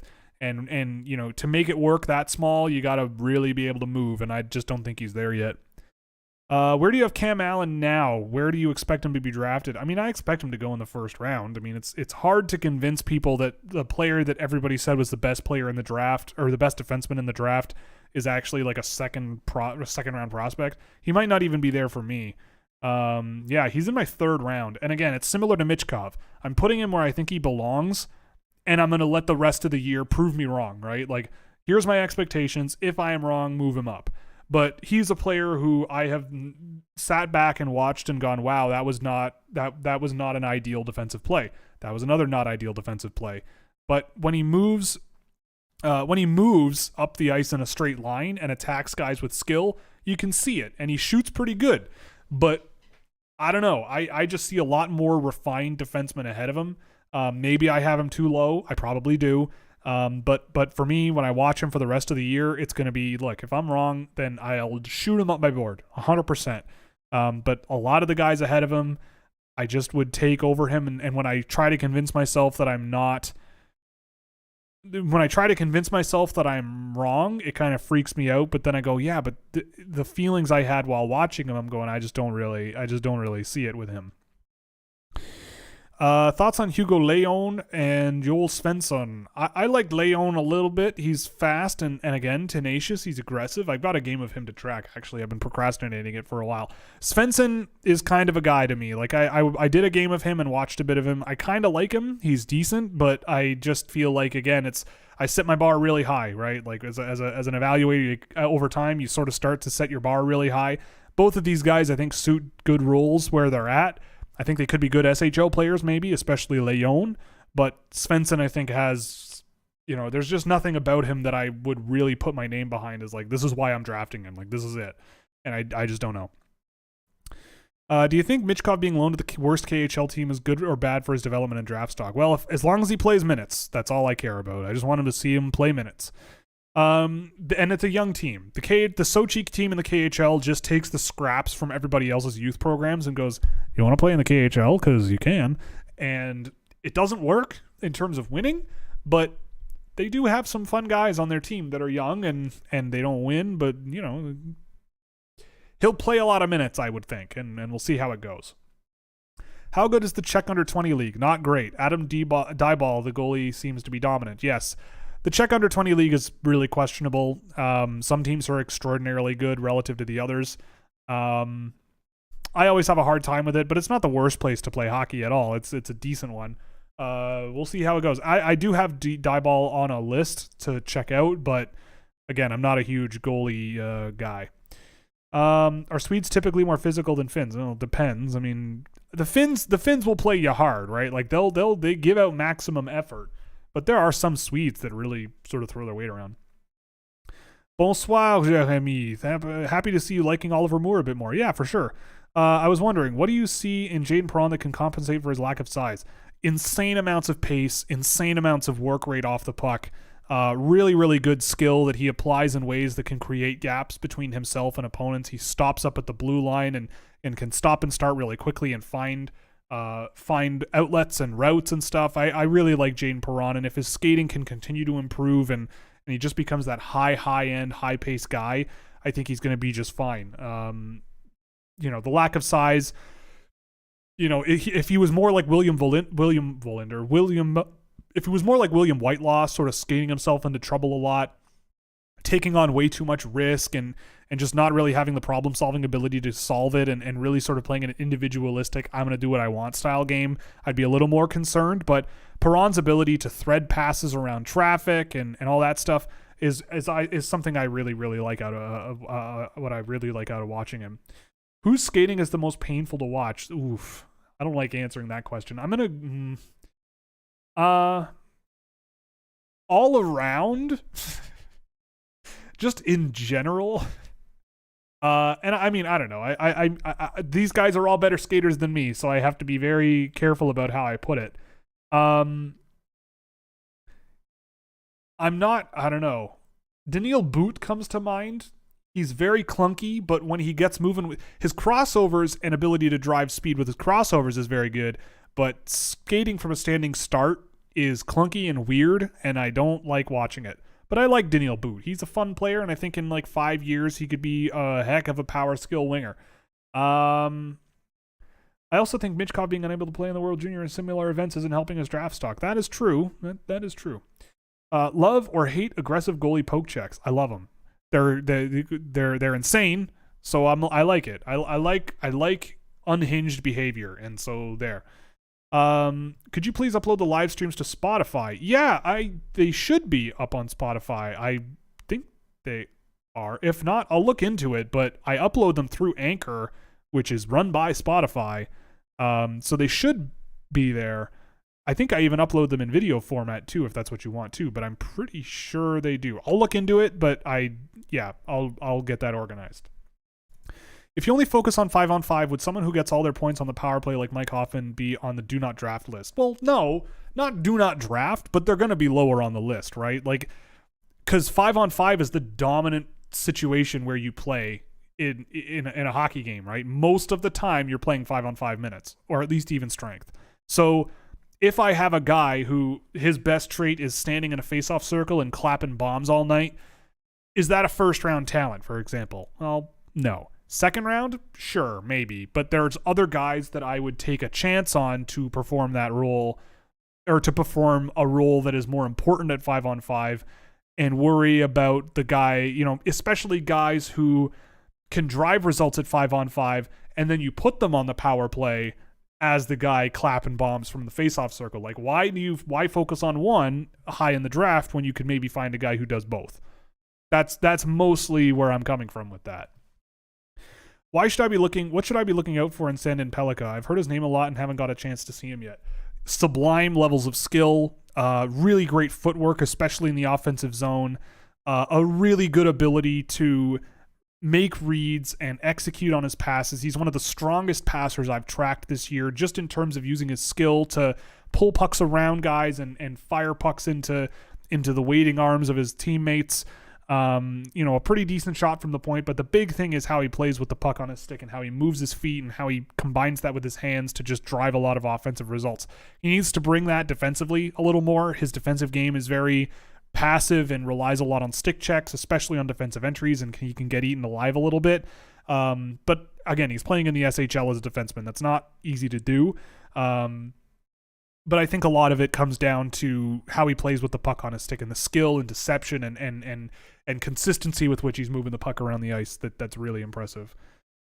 Have you watched any of the World Junior tournament games? No, I have not. Do you think we'll see a JJ Peterka drafted in the second round this year?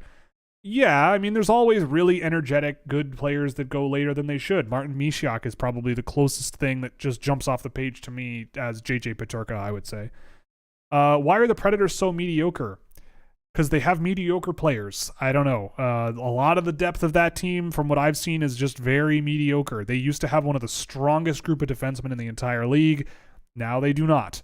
They used to have quite a lot of depth up front, but now they do not. And the guys they've brought in, the Predators culturally, I think, try to walk this weird line of like, yeah, we've got a bit of skill on our team, but like that's just our skill guys. Everyone else needs to be annoying, physical guys who have trouble driving offense in the NHL, right? Like that seems to be the dichotomy that they have on their team. And I feel like in the NHL these days, that kind of strategy just does not work, right? Like look at the Philadelphia Flyers right now. They are actively trying to be a tough team to play against. They want to be meaner. And I just think that in the NHL these days, like, you can't chase that. You can't make that your guiding principle for like any line on the ice, because they'll just get eaten alive, right? Look at how Toronto is built, for example. Their bottom six has guys like Alex Kerfoot, maybe not right now, but Pierre Engvall, Calle Yarncroke, David Kampf. Like, these are guys who can play, right? They have a bit of skill, they have tenacity, they're intense, they're physical, they're good stick checkers, but that's not that their identity isn't just that. They can actually make plays. They can actually skate with the puck. They can actually move the puck. So missing out on that in favor of going, well, we're going to play these guys because they just play hard and play physical. It's like, well, yeah, like, but then what happens when you get the puck? And if they, it just seems to me the Predators have walked this line of having some guys on their team that are very, very talented offensive players, but then their depth is very sort of And when UC Saros isn't saving every puck and the defense group in front of them is just not as good as they used to be, it's just a formula for a team in a bit of a decline. I can't give you an opinion on Jonathan Kovacevic, honestly. I have not watched much of the Habs at all this year. How would you decide between drafting Simashev and Gulyayev? I lean Simashev, but if I was, doing a bunch of cocaine on the draft table, then maybe I would lean Gulyayev, just because that guy plays like a fire is lit under his bottom some of the time. And if you can bring that to his defensive game and have him be a little bit more aware of the ice and read the ice a little bit better and calm things down sometimes, I think you could end up with a great offensive defender. Like, I'm trying to think of another defender who is as quick as he is from the hop and getting moving in the offensive direction with the skill that he's got, like, with the defensive shortcomings. And like Morgan Riley comes to mind, like a guy who really knows how to carry the puck up the ice for sure, and is hard to catch up with when he gets his feet really moving, but when he doesn't have the puck and he's faced with pressure coming his way, it just might not be nearly as good. So you have a give and take player, whereas with Simashev, I don't know. I hate to throw the name out there, but like you see a bit of like a Moritz Seider there, where there's mobility, physical play, really brilliant defensive play. The production's not necessarily there. He scored a point today, which is nice, but the production's not necessarily there. But you see the flashes, right? Like, there's skill and deception. I've seen him do spinoramas in the MHL, I think, over the years, like just stepping up from the blue line, spinning off pressure and challenging opponents deeper in the offensive zone, and stuff that you're like, well, you're 6'4" and like 200 pounds. You shouldn't be doing that, but okay, go off, bud. And it works. So I kind of lean Simashev, but I don't know. I like both a lot. They're both pretty impressive hockey players. Did anything in your crystal ball come close to predicting what Tage Thompson has become? No, and anyone who says that they did, they're lying. Like, I don't know. It's been incredible to see what he's been able to pull off, for sure. But yeah, I don't know. It's weird. It's funny now how he is the new thing of like what people are looking for. He's like such he's such a crazy outlier for, figuring things out when you're in your mid-20s. Like, he's such a crazy outlier for that it's like almost too enticing. And it's like, oh, see, like maybe the big kids can do it, right? Like maybe they'll figure it out eventually.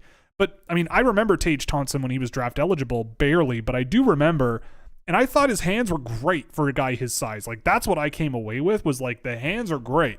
The rest is a problem, but the hands are great. Like, there's a reason he scored so much in his draft eligible season. I don't know what's going on there, but from my outsider's perspective, and if there's any St. Louis Blues fans in here, they can tell me I'm wrong, 100%. But I get the feeling that the Blues are an organization that might want their bigger draft picks. They tend to lean that way anyway, like bigger physical guys, but they might want to take those guys and make, have them be physical, intense players first, and the offense comes after that. Whereas Tage Thompson was a player who led with the offense and finesse for a big kid, but they saw the size and the skill package and said, okay, but we need to fill you out defensively and get you better physically and playing more of that style of game. and the offense will get there when it gets there. And then he just kind of got all out of whack, goes to Buffalo when things are terrible, never really gets fixed, and now maybe he's just, they just sat down in the offseason and were like, look, let's just go back to when you were really productive and see what was working for you and try to rebuild things here, because it's not like he was bad forever, right? Like when he was draft eligible, he was in college, he was performing very well. It just hasn't really gone that way. And I get the feeling that the sort of organizational culture and what the type and seeing who St. Louis has drafted over the years might have been a bit of friction, and then going to Buffalo when things were bad didn't really help. But I never in a bazillion years would have thought that this would be the turnaround that we see out of him. Is Denver Barkey generational? If so, why? If not, why not? What is he good and not so good at? I mean, he's not generational. He's small. He kind of reminds me a little bit of William Whitelaw, but just not as much speed in his game. Really high skill guy, tenacious dude at both ends too. Shifty and deceptive. He can make a play offensively, especially sort of cutting in off the blue line. I like him, and I think that considering he wasn't even invited to the top prospects game, you might be able to snag him later in the draft than you think, and I would easily take a chance on him. But he's a high skill, high flying guy who challenges guys really intensively. And I dig it. I'm a big fan. Any thoughts on the Djurgården boys so far in their draft plus 1 years? I haven't seen a tremendous amount of them, but Ogren and Östlund at least have been very, very good. Lekaramaki, I think there's some growing pains there. I don't know what's going on, but he just kind of hasn't really looked quite the same. But Ogren and Östlund, I think, have looked really, really good this year. Not to say Lekaramaki's been bad. Let's just put that out there. He hasn't been bad, and I imagine at the World Juniors, the three of them are going to have a lot of fun. But I just, from the games I've seen, Ogren and Östlund have looked, Östlund looks a little more confident and a little bit more comfortable playing against men. And Ogren, I think, just projects really, really well to that level already.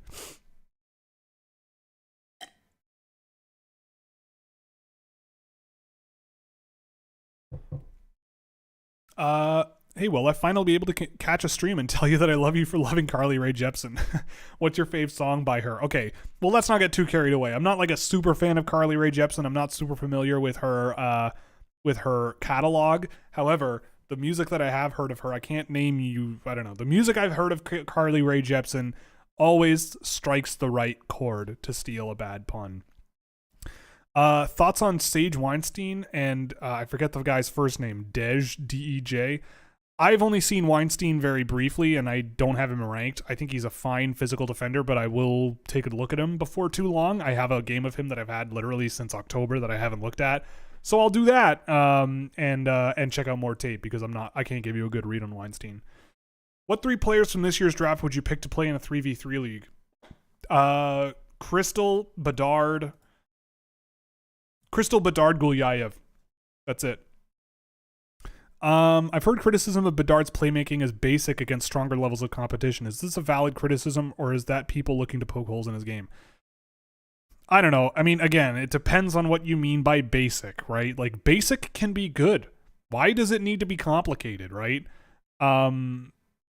Frankly, I find it hard to look at a guy who has 37 assists in 28 games and go, yeah, with the supporting cast he's got, that, oh yeah, your playmaking isn't very good. I'll be very curious to see what his play in the World Junior looks like. But I don't know. I remember him at the World Junior last year, or in the summer, I should say, and he seemed to be perfectly fine hitting outlet passes and making plays and playing off the boards. And I don't know, he seems perfectly fine. I don't know. I have other things in his game that I think I could criticize. I think that a problem is that he doesn't see the basic passing options that often with Regina. But also, again, it goes back to the fact that clearly with Regina, they're going to him and going, yeah, just do whatever you want, bud. We're not going to hold you back. Just give Connor the puck and hold on for dear life, because he's going to do stuff. Oliver Moore NHL comparison and potential. I can't do that for you. I don't know. Whoever in the NHL has really good hands, can skate all over the ice and drive rushes that way, and uses his hands to create passing lanes and give himself new options. He's really, really good at that. I don't know how much Sharks hockey you've watched this year, not much at all, but Quinn's system seems to be super aggressive, fast-paced, and offensive-oriented one that creates interesting hockey. That is not what I expected out of David Quinn, for sure. I know the Sharks are keeping kids in the AHL for development this year, but when they do come up, and if he doesn't kill them, would it be a David Quinn redemption arc? I think so. I mean, I didn't know that about them, for sure, but yeah, I mean, you know, it just goes to show, right? Like, if you have cohesion of what your strategy will be, then yeah, it could really work out. So yeah, I mean, sometimes this happens, but I don't know. Again, with someone like David Quinn, like, just because something doesn't work out with the Rangers or whatever, like another team, I get it. You're going to give the guy a chance to try something new. Maybe he and Mike Greer they get along philosophically a lot more than he did with Glenn Sather or Jeff Gorton with Jeff Gorton or something over there. Like, maybe he was a bit at odds with what they wanted to do. And now that he's with Mike Greer, there's just more synergy and a better understanding and a better understanding of, you know, the San Jose Sharks. You know, they changed their general manager, they changed their head coach, but it seems like this auxiliary staff is still quite similar from what I can tell, I think. And so, you know, they had some smart people working there. And so maybe there's a bit of like, we're going to listen to the people that have already been here and know what we've got, and we'll work around what they think and want, and we'll deal with it. I don't know.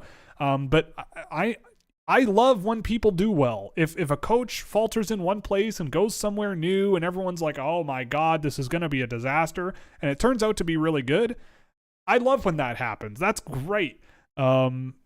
It's a big reason why, you know, I always just sort of, when things happen where people are flaming things about them having happened, I'm going, let's see. I don't know. Let's see. I have seen crazy trades that look really, really lopsided happen, and they turn out to not be that crazy. And maybe that comes down to luck. But I don't know. Who do you think? Who do you will, and who do you think should go fourth overall after Bedard? Oh, who do I think and who should go fourth after all after Bedard, Fantilli, Michkov? I'd say Leo Carlsson. That's the answer for both. Has long-term exposure to Pete DeBoer give me Stockholm syndrome? I can't answer that. Sorry, man. I don't know. Maybe you need to cool it on the Sharks obsession. As much as I respect your Sharks fandom, this might be good to sort of sit back for a while and chill if you want to overcome Stockholm syndrome. But I trust your opinion that things look a little different in San Jose. Will the Ducks three-peat the World Junior Championship MVP? Can't wait to watch Zellweger again. Perhaps. It's possible. I mean, Zellweger could be a great player in this tournament. We'll see how it goes, but I feel like Connor Bedard is going to he's going to need to do a lot to not be in the conversation, I think. Should Lucas Dragicevic be a forward? Maybe. I think that's a better... I think... Considering how he plays defensively, I don't think that's the craziest idea I have ever heard. What European hockey club and venue would you most want to watch live? Ooh, God. Ideal hockey trip. I would love to do... I would love to do a trip going to different European cities that play with players that I want to watch for the draft in it, right? So, for example, this year, like Brno in the Czech Republic... Czechia, I should say, go to Brno and see Edward Chalet, and then go to, well, maybe I wouldn't go to Russia these days, but go to like Piteå and see Axel Sandin Pellikka play for Skellefteå. Go to, I think Nova Zamki is an actual place in Slovakia. Go there and see Martin Misiak, or I can't remember where AIK plays, but go there and see Dalibor Dvorsky. But I would love to go to a game in a city like Bolzano in Italy, where fans are friggin' nuts. Like, you think, oh, like Poland doesn't really play hockey, like Italy doesn't really play hockey. No. The fans who go to those games are insane. The fans who were at the World Championships Division 1A tournament where the British got promoted to the top division. They were notorious. They were crazy in that arena. I think the tournament was in Hungary. It was insane. So yeah, there was I would love to do something like that. I'd love to go to, I mean, every European rink that I've, pro team that I've watched, the environment is amazing, and they do it way better than we do it in North America. They're nuts. So yeah, I would love to go to an arena that has the old school bleachers in the upper deck where you don't have seats and you just stand and hold on to a bar, but they're stacked really close together, so you have this like wall of human beings watching hockey. I'm all down for that. I want to do that. What do we got? Oh my goodness, this is me. Where are we here? What do you think of Dylan Duke's jump in production this year? Is he that good at moving up the depth chart? Or is it more because the big talent he's playing with the top is not at the top of University of Michigan's lineup? I think it's both. He always was playing less minutes last year than I would have liked. But I didn't really have any concerns about him being a good college player. Like, that guy's hungry AF for the hockey puck. And you love to see it. I'm happy for him. I'm looking forward to seeing him at the World Junior. How do Jaeger and Whiteclaw compare and differ from Jacob Perreault, Jimmy Snuggerud, and Dylan Guenther? I see a little bit more of maybe a Snuggerud out of Jaeger, like a good shooter, maybe not as skilled, but similar sort of defensive issues and pace issues, but a great shooter. Guenther, I don't really see Guenther or Perreault in terms of Whitelaw. I mean, Whitelaw is either going to work out and be tremendous, or he's going to be a good AHL player. Like, there is no in between, I don't think. Like, you send him to Wisconsin and hope that Tony Granato like handles him and lets him try things and make mistakes for like 3 years. You just leave him in college, and if you send him to Wisconsin and he scores 50 points next year, you still leave him there just to make sure that he's physically developed enough and that he's mentally ready, because the things that he's doing this year, you see some unbelievable moments out of him, but then you see 3 moments where you're like, what is happening? Like, you want to pull your brain out of your skull. But the skill level and the pace in his game is just amazing. And I love to watch him, but it's just there's refinements that I think he needs to make. But I don't know. I'd be happy to add him to my stable. And I don't think either really remind me much of Perreault or Guenther. Aiden Fink thoughts. Fun to watch, skilled, scoring a ton in the AJHL, but I don't know. I'm not totally sold that his mobility and speed offensively is good enough right now, and the skill level is okay, but also not sure it moves the needle. Like, if he were playing in the WHL, I feel like he'd be an okay skill first guy, like a Matthew Ward, where I might see some issues projecting him to the NHL, but he can still score. I don't know. I still need to watch more Aiden Fink, but I've watched a couple of games and tracked a couple of games, and he's just been kind of okay. You mentioned Lindbaum is your World Juniors All-Star goalie. Why is that? Is it because he's performed against men, or is there something more there? Well, I think if the Swedes go really far, he's going to be a big part of why. And yeah, he is playing against men and performing very well. I mean, the Djurgården, I think, are the lowest rate of goals against in the league there. And they've got a pretty young team. So I don't know. I feel like if they make it really far, like, and I also go through the teams, right? Like Ben Gaudreau, I mean, that's the easy answer if Canada just steamrolls their way to a gold medal, if Ben Gaudreau's the one in net there. But like, I don't see any indication that he's going to be this like incredible lights out goaltender, considering he's facing 27 shots a night with Sarnia and allowing almost 4 goals a night. Sweden, I mean, yeah, Carl Lindbaum, he's playing against men and performing very well. Trey Augustine could light it up. I really like Trey Augustine, and I feel like maybe he could be a guy that threatens it. But like in Finland, Koko, Koskenvuo, and Lampinen, like none of these guys give you a tremendous amount of promise, in my opinion. I think Thomas Sachanek is a dark horse kind of guy, like a Benjamin Kahns was years ago for winning best goalie. Like, I think he could carry the Czechs pretty far, and he's pretty good with Tri-City, considering what they subject him to on a nightly basis. Slovakia, I don't think is much of a threat goalie-wise. Latvia, Switzerland, Germany, and Austria. I mean, if Germany somehow manages to find their way to the quarterfinals and holds Canada to like 3-1, facing 70 shots, then maybe Nikita Kwap is in there, but I doubt that. So it's by process of elimination, really, of like, well, You might do the easy thing and just give it to the goalie on the gold medal winning team, which might be Canada, and that might just be Ben Gaudreau. But I look at it and go, I like the goalies that like carry their team and perform extremely well, and I feel like that could be Lindbaum.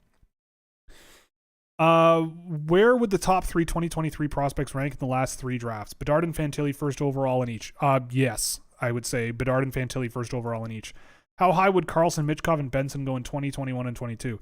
So I would take probably at least Carlson and Benson ahead of, well, definitely Carlson ahead of Slafkovsky last year.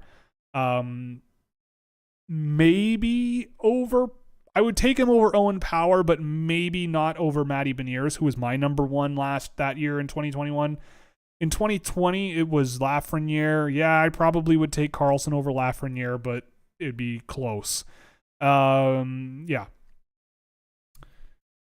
If a team is desperate for centers and gets the number 1 pick, do you think it's worth taking Fantilli over Bedard? Probably not. I think it's a discussion, but I would just take the guy who scores points and try to get a center. Try to get a center somewhere else. Even in free agency, it's like, hey, we just got Connor Bedard. Do you want to play center for Connor Bedard? Come on. It'll be fun. Like, that to me is a pretty easy sell to a free agent, rather than, taking a guy who's a year younger or a year older, not necessarily as skilled or quick, but I do think there's an argument between the two of them, but Bedard takes the cake, I think. Thoughts on Kevin Korchinski? I remember you said you think he'll be a decent middle pairing defenseman, but the hope here in Chicago seems to be he's a number 1 defenseman. Look, I get it. You're in Chicago, like they just drafted the guy top 10. You want all your top picks to be number 1 defenseman. You want all your top picks to be top line forwards, but top pair minutes in the NHL is really hard. It's a really high bar. I don't know. I think Kevin Korchinski could become a number 1 offensive role defenseman, like top pair, quarterback. But in terms of his defensive play, that was where I sort of got lost a little bit with Korchinski. And I think, look, he's playing on a dominant team in the WHL right now. Like, he should be over a point per game. He's playing very, very well. Like, I can't knock him. He's a very talented player.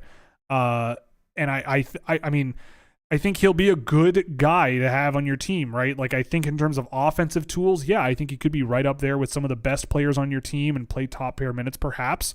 But that's a really high bar for a good NHL team. That's a really high bar.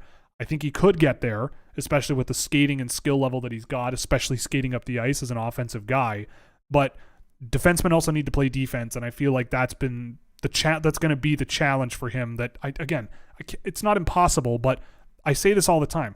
I set my bar low, right? Like I go, the NHL is up here. So if you want to get up here, I'm not anointing that you're going to get up there. It's still a bit of a climb, right? Like, there's going to be lessons to learn. There's going to be situations that are going to be tough. But if he becomes a top pair defenseman, great. It'd be great. I didn't have him ranked that much further back from where Chicago took him. And there are tools that definitely were up there. But yeah, he's been very good this year. Cataford thoughts. Have not watched him in a while, so I'll make a note. I'll write him down to check him out again, because it's been a very long time. I do know that with Cataford, he's probably one of the only Q guys that I'm really interested in this year. But I'll check him out. I'll check him out because it's been a while. No. Reports are the Oilers are interested in Gavrikov on Columbus. The asking price is a first and a third. Are there any potential top 4 defensemen Columbus might draft with that late first? Whoa, okay, so they really want a guy like Gavrikov. Okay. Are there any potential top 4 defensemen Columbus might want to draft with a late first? Caden Price, that would be a fun one. You could stash him in, I really like Caden Price's potential. It's just capturing him at his best that's been really tough. But he's really young, and you give him some time, I think he could be a great top 4 defenseman. If Cagnoni's available, that could be another really, really good option if he's there in the late first. Tanner Melendick would be a really fun option. I think you might be able to get him a little later, but he skates extremely well. He's a pretty good passer. He does a lot of things pretty well. And I think Melendick could be on that list as well. Not a question, but Erik Karlsson has the same number of even strength points as Connor McDavid and is 3rd in the league. That's pretty cool. There have been rumors that Montreal is trying to acquire Devin Levi from the Sabres. Thoughts on Levi and what you think it would cost to acquire him? Again, I'm not much of a goalie guy, but I will also say that he's playing with St. Cloud State. I don't know. Point is, I always reserve judgment for goalies, especially coming out of the NCAA that aren't playing in like the Big Ten. It's just, I don't know. I think he'll be fine. I think Levi would be worth acquiring. It depends on the cost. If the Sabres want to move on and trade him, I can see why he might not want to be with the Sabres right now. Same thing with Portillo, but I don't know. What do I think it would cost? It's just so hard, right? You're basically speculating, right? Because he isn't playing in the hardest level of the NCAA, I believe. But if you can, he was a 7th round draft pick. Like if it's a prospect for prospect swap, like if there's I don't know, maybe you trade like an Emil Heineman or something, a guy who's in Sweden who might be like a middle 6 guy for you one day, and maybe him and a pick or something. Like Montreal has the pieces to make a deal work if they want Devin Levi, and I could see the role for him and I could see why they want him. But the problem is he's a goalie. Goalies are unproven and they are very noisy. And goalies also, like, coming from the NCAA, like, it can be hit or miss, but he stops so many friggin' pucks that I don't think I really care. How does the value of first-round trade deadline picks in 2023 compare to those of value of those picks in previous drafts? Essentially, how good is the depth at the back end of the first round? I really like it. I think it's a really good draft, and I think that this is a year where you probably want to keep your first-round pick, but even if you, like, the way I would play it is if I'm a negotiating team and it's like, well, I want your first round draft pick, and they go, I don't want to give you that. I sit there and go, okay, but if you had 2 second rounders, or a second and a third, let's do that maybe, because I don't, or 2 seconds like this year and next year, or some sort of combination of that to make it work. Maybe that would be a thing. And number one, this year in the second round, I think there's going to be a lot of really good players that you could still snag. And number two, if you get next year's second round draft pick, there's a lot of players usually who, if you just keep things simple and just draft who should be gone by now, you get a decent second rounder next year. Like Logan Stankoven was a second rounder last year, for example, or 2 years ago, was it? I don't even remember. In 2021. And there's always guys like that could slip through the cracks. Can we hear your Muse impression? What, like the band? I'm not doing that. You don't want to hear my Matthew Bellamy impression at all. Have we seen a fan base try to paint a prospect they didn't draft with character issues as much as Hab fans have tried with Shane Wright? I don't know. The more and more time goes on, the less and less I'm trying to use Twitter, so I try to stay away from that stuff, and Reddit's also bad. Thoughts on Jakub Dvorak? Every time I watch him, he seems to be a very awkward skater, but I also feel like with development, he could be a player. Yeah, I mean, I actually kind of like how he gets around the ice. He's not super fluid all the time, but he's got some speed for a big man, and yeah, I think with development, he could certainly be a good player. I'll be very interested to see him at the U18s because I think his offensive muscles could maybe come out a little more, because I've seen some decent puck movement out of him and some deception, but he just hasn't put it all together quite yet. Elite Prospects discussed or released their top 32 ranking discussion on YouTube. Do you listen to that kind of content to hear different opinions? Absolutely. I watch every single one. I haven't watched this one yet, but I will. I've skimmed through some of it, but I haven't listened to the whole thing, but I definitely do. I don't agree with everything they say, and I'm sure they definitely don't agree with a lot of what I say, and that's fine, right? Like, the idea is to have like a dialogue and be able to sort of be playing the same game, right? Like talking in the same language, and the things that individuals value might be different between people. This is just a game, right? Like at the end of the day, this is just a game. There's no such thing as just this player is better than this player, right? Like, it's why I hate these like top 50 lists or whatever, these top 100 prospect lists, because it's like, it's what are you trying to get out of this, right? And all it does is it makes people yell and scream. But, I look at the team at Elite Prospects. I have a lot of respect for how they do their work. I don't agree with everything, but that's fine. It's no disrespect. I know they do the work, right? Like Mitch, I know, busts his bum doing all of the tracking. I know Lassi Allen as well quite well. He really works his tail off. David St. Louis is really passionate and really works his tail off as well. Dylan Griffin watches some of the... God bless that boy for watching so many Russians every year. I just don't understand how he does it, but good on you, bud. But yeah, I mean, I definitely do, and I love to hear different opinions, and I think it's a good format because you get to hear them discuss things, and put their chips on the table, right? I do this every week, right? Like, you get to ask me questions, and you guys can challenge me on things, and I can look back in the future and go, yep, like, here's how things have changed. Here's where I missed on guys, like I've done with the guy like Caden Gooley this year to this point. So yeah, it's important to do, and I have a lot of time for it. Canucks fans are fuming. Lots are saying the team sucks, has no cap space, and nothing of value in the system. Do you agree that there's nothing in their pipeline to hope for, not including this coming draft? It's not great. It's not great. It's not bad, but it's not great. There is problems with the cap, yes. There are going to be problems with the cap because I don't know how you're going to move JT Miller. I don't know how you're going to move Oliver Ekman-Larsson. I don't know what's going to happen. But it's rough. The Vancouver Canucks are in a tough spot. They've got expensive contracts for a few years that they don't really need. They've got their captain is looking like they're going to have to trade him because they signed the wrong guy in the offseason. And the thing about a rebuild is you have to have guys already there that have been there a while that want to be there and help bring the young guys you're bringing in along, right? Toronto brought in Brad Boyes and Mark Arcobello, veteran guys who have been around and grinded it out and really know what they're doing.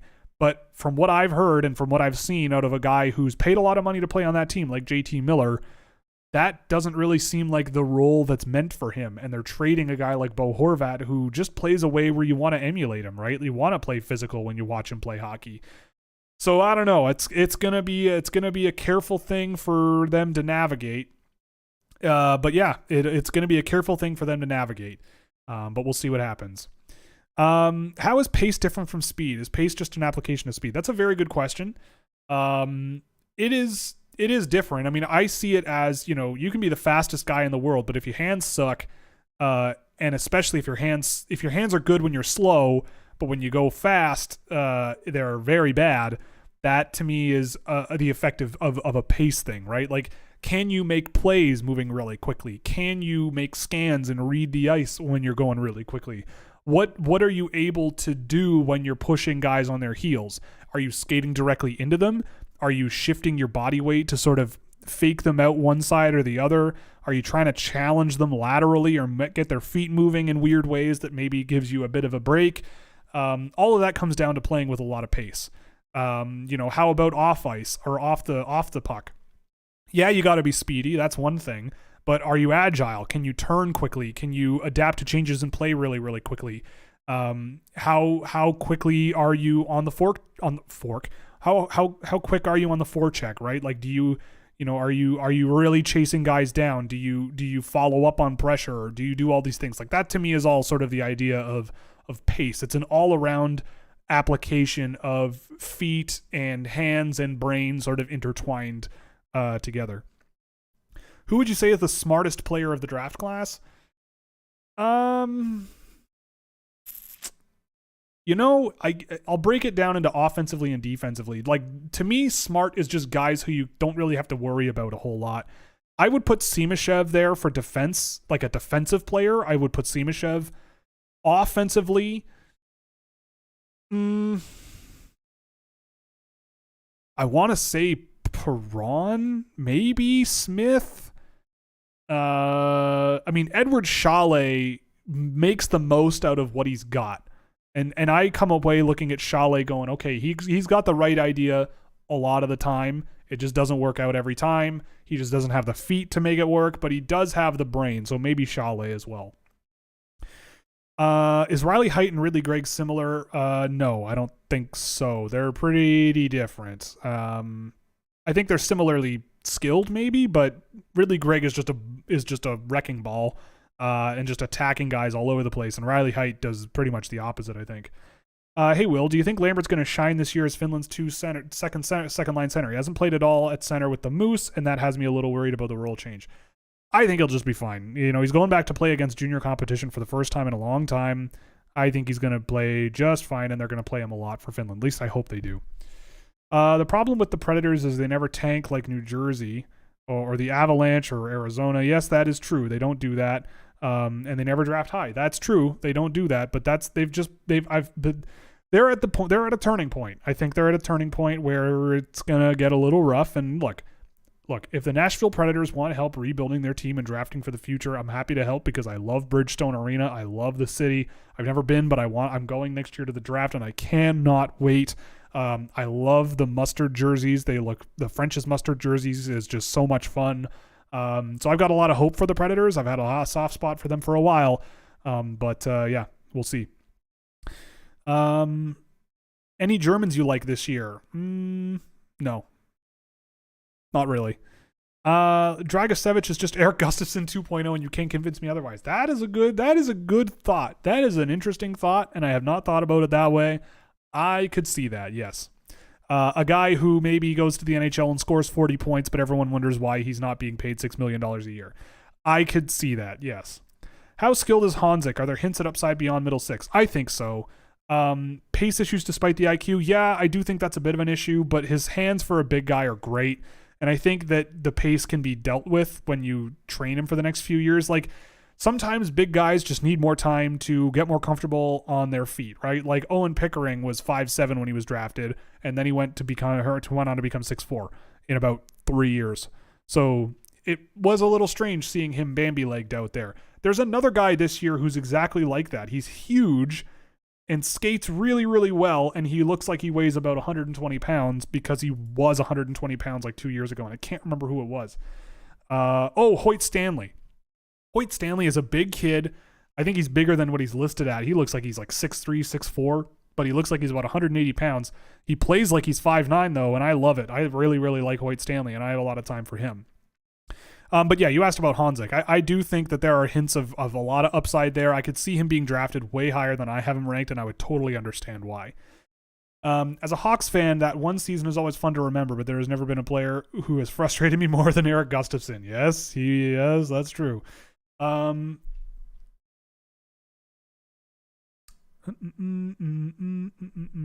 Okay, last question of the night because it's a good one to end on, and I am very, very sore in the throat area. Thoughts on my Lord and Savior Ignat Lutfulin. I love him. This guy is playing on a poo-poo team in the Russian Junior League. He is on a poo-poo team. Let's just say, is Jesse Puljujarvi elite or overrated defensively? I mean, I think he's perfectly fine, but that guy needs a change of scenery more than pretty much anyone in the league. And it looked good there for a little while, but boy, I feel like that guy could go somewhere else and be a pretty good bottom six energy guy. Yeah, but this team is poo-poo. He has 22 points in 25 games, and the next highest leading scorer that has played more than 20 games has 13 points. My data has him at around a 60% involvement. And yeah, I mean, Ignat is a tremendously skilled, really high-paced guy. He works hard on the back check as well, which is why I think he has such good results. No one's really talking about him, but the more I watch him, the more I like, and I wonder about his sort of lateral agility combining with his skate or with his skill to sort of get around pressure at higher levels. I would love to see him on a different team, but with dealing with what he's got, he's a really, really talented player, and I certainly think there's a lot to like about Ignat. I've got him in my second round, and I'd be happy to draft him. I have him shortlisted. If you want, we can look at my shortlist before signing off for the evening. The Leafs, so if you don't know, team scouching is just me drafting in Leaf slots just to put my money where my mouth is. Like, here are the guys I draft. First round pick in 2020 in the 22 to 32 range, which I'm estimating. I'm hoping Andrew Crystal's there. I doubt it. Axel Sandin Pellikka, I doubt it. Simashev is possible. I think Jaden Perron is likely. Gavin Brindley is likely. And that's a decent group of 5. They've got 2 third-round picks. First set of picks, I've got Pinelli, Timur Mukanov, William Whitelaw, Martin Mishak, and Trey Augustine. I'd be happy with any of those. The second third-round pick, I've got Idar Suniev, Andrei Molnar, Oscar Fisker-Molgaard, Jakub Dvorak, and Denver Barkey. All those guys, I would be not surprised to see them available at the end of the third round. In the later rounds, I think this is a 5th rounder, Grayson Sachin, Gennady Chali, Ignat Lutfulin's in there, Tom Willander, Felix Nilsson, and Anton Wahlberg. And then the last are Anton Wahlberg, Hoyt Stanley, Matthew Soto, Griffin Erdman, and Michael Birch will close it all out. Any of these guys, I'd be thrilled if they were available in this range. So we'll see how the draft goes. We've only got 6-7 more months to wait, guys. It's gonna be great. And yeah, so that's gonna be it for tonight. I need to take a rest. Happy Christmas. Stay safe over the holidays. If you live in the GTA, beware of the storm. Drive safe. Hug your families. Before we close, just to get this out of the way as well, I just want to say I should have done this off the top of the show, but I really send my best condolences to the London Knights and the family of Akbar Kazbekov. Just a horrible thing that happened over there. You never, ever, ever want to see that happening, and it's awful and unfortunate and sad. So my thoughts are with him and have been since I heard the news. That's awful, awful stuff.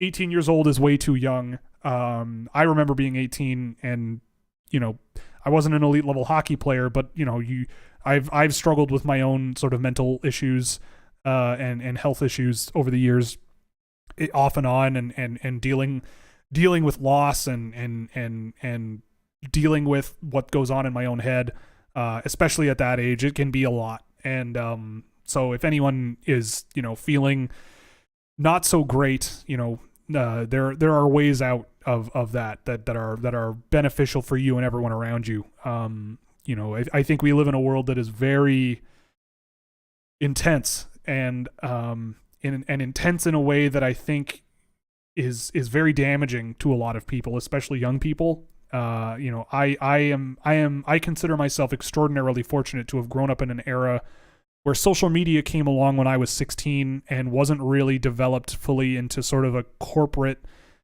behemoth in the world until I was well into my 20s, I would say, early 20s. I remember the world before the internet. I remember that, things as simple as bullying generally, not always, but generally ended when you left school. And I don't know what was going on with Akbar Kazbekov, and it's not my job to figure it out or tell you. It's just not, it's not proper. But I do just, there are a lot of problems with how things are and how stressful things can be, and the expectations that the modern world can put on a person. And it might not even have been that. It doesn't really matter what it was, but it's a horrible tragedy and awful to hear. So yeah, thoughts are with the London Knights and his family. So all the best to everyone involved, as best as they can be. And again, if anyone in here is, dealing with things or struggling or anything, there are people out there who will help, whether they're close to you or not. People will help, So anyway, I hope all is well with all of you during the holidays. Things are not always great, especially around this time of the year for people. So, especially with how hard things have been, maybe economically for some people recently. I was at the grocery store the other day and I saw that a head of broccoli is now $5.50, which is horrifying. But anyway, I'm going on for way too long on this. It was just something that I should have mentioned off the top of the show and forgot, so I apologize for that. Didn't have my notes in front of me like a silly boy. But yeah, really, really unfortunate stuff. So, all the best to you all. Have a great holiday season. Enjoy the World Juniors. We're not going to do a stream next week. We'll come back in the new year, so have a great New Year's. Be safe then as well, because that can get out of control too. But have a great time off. Enjoy yourselves. Enjoy your families. Enjoy your time. Whatever it is you're choosing to do. Happy holidays. Whatever you choose to celebrate or not celebrate. Hail Satan. All that fun stuff. And see you in the new year. Happy 2020. I hope your 2022 went great. Let's get all those things checked off the list for 2023, and we'll see you.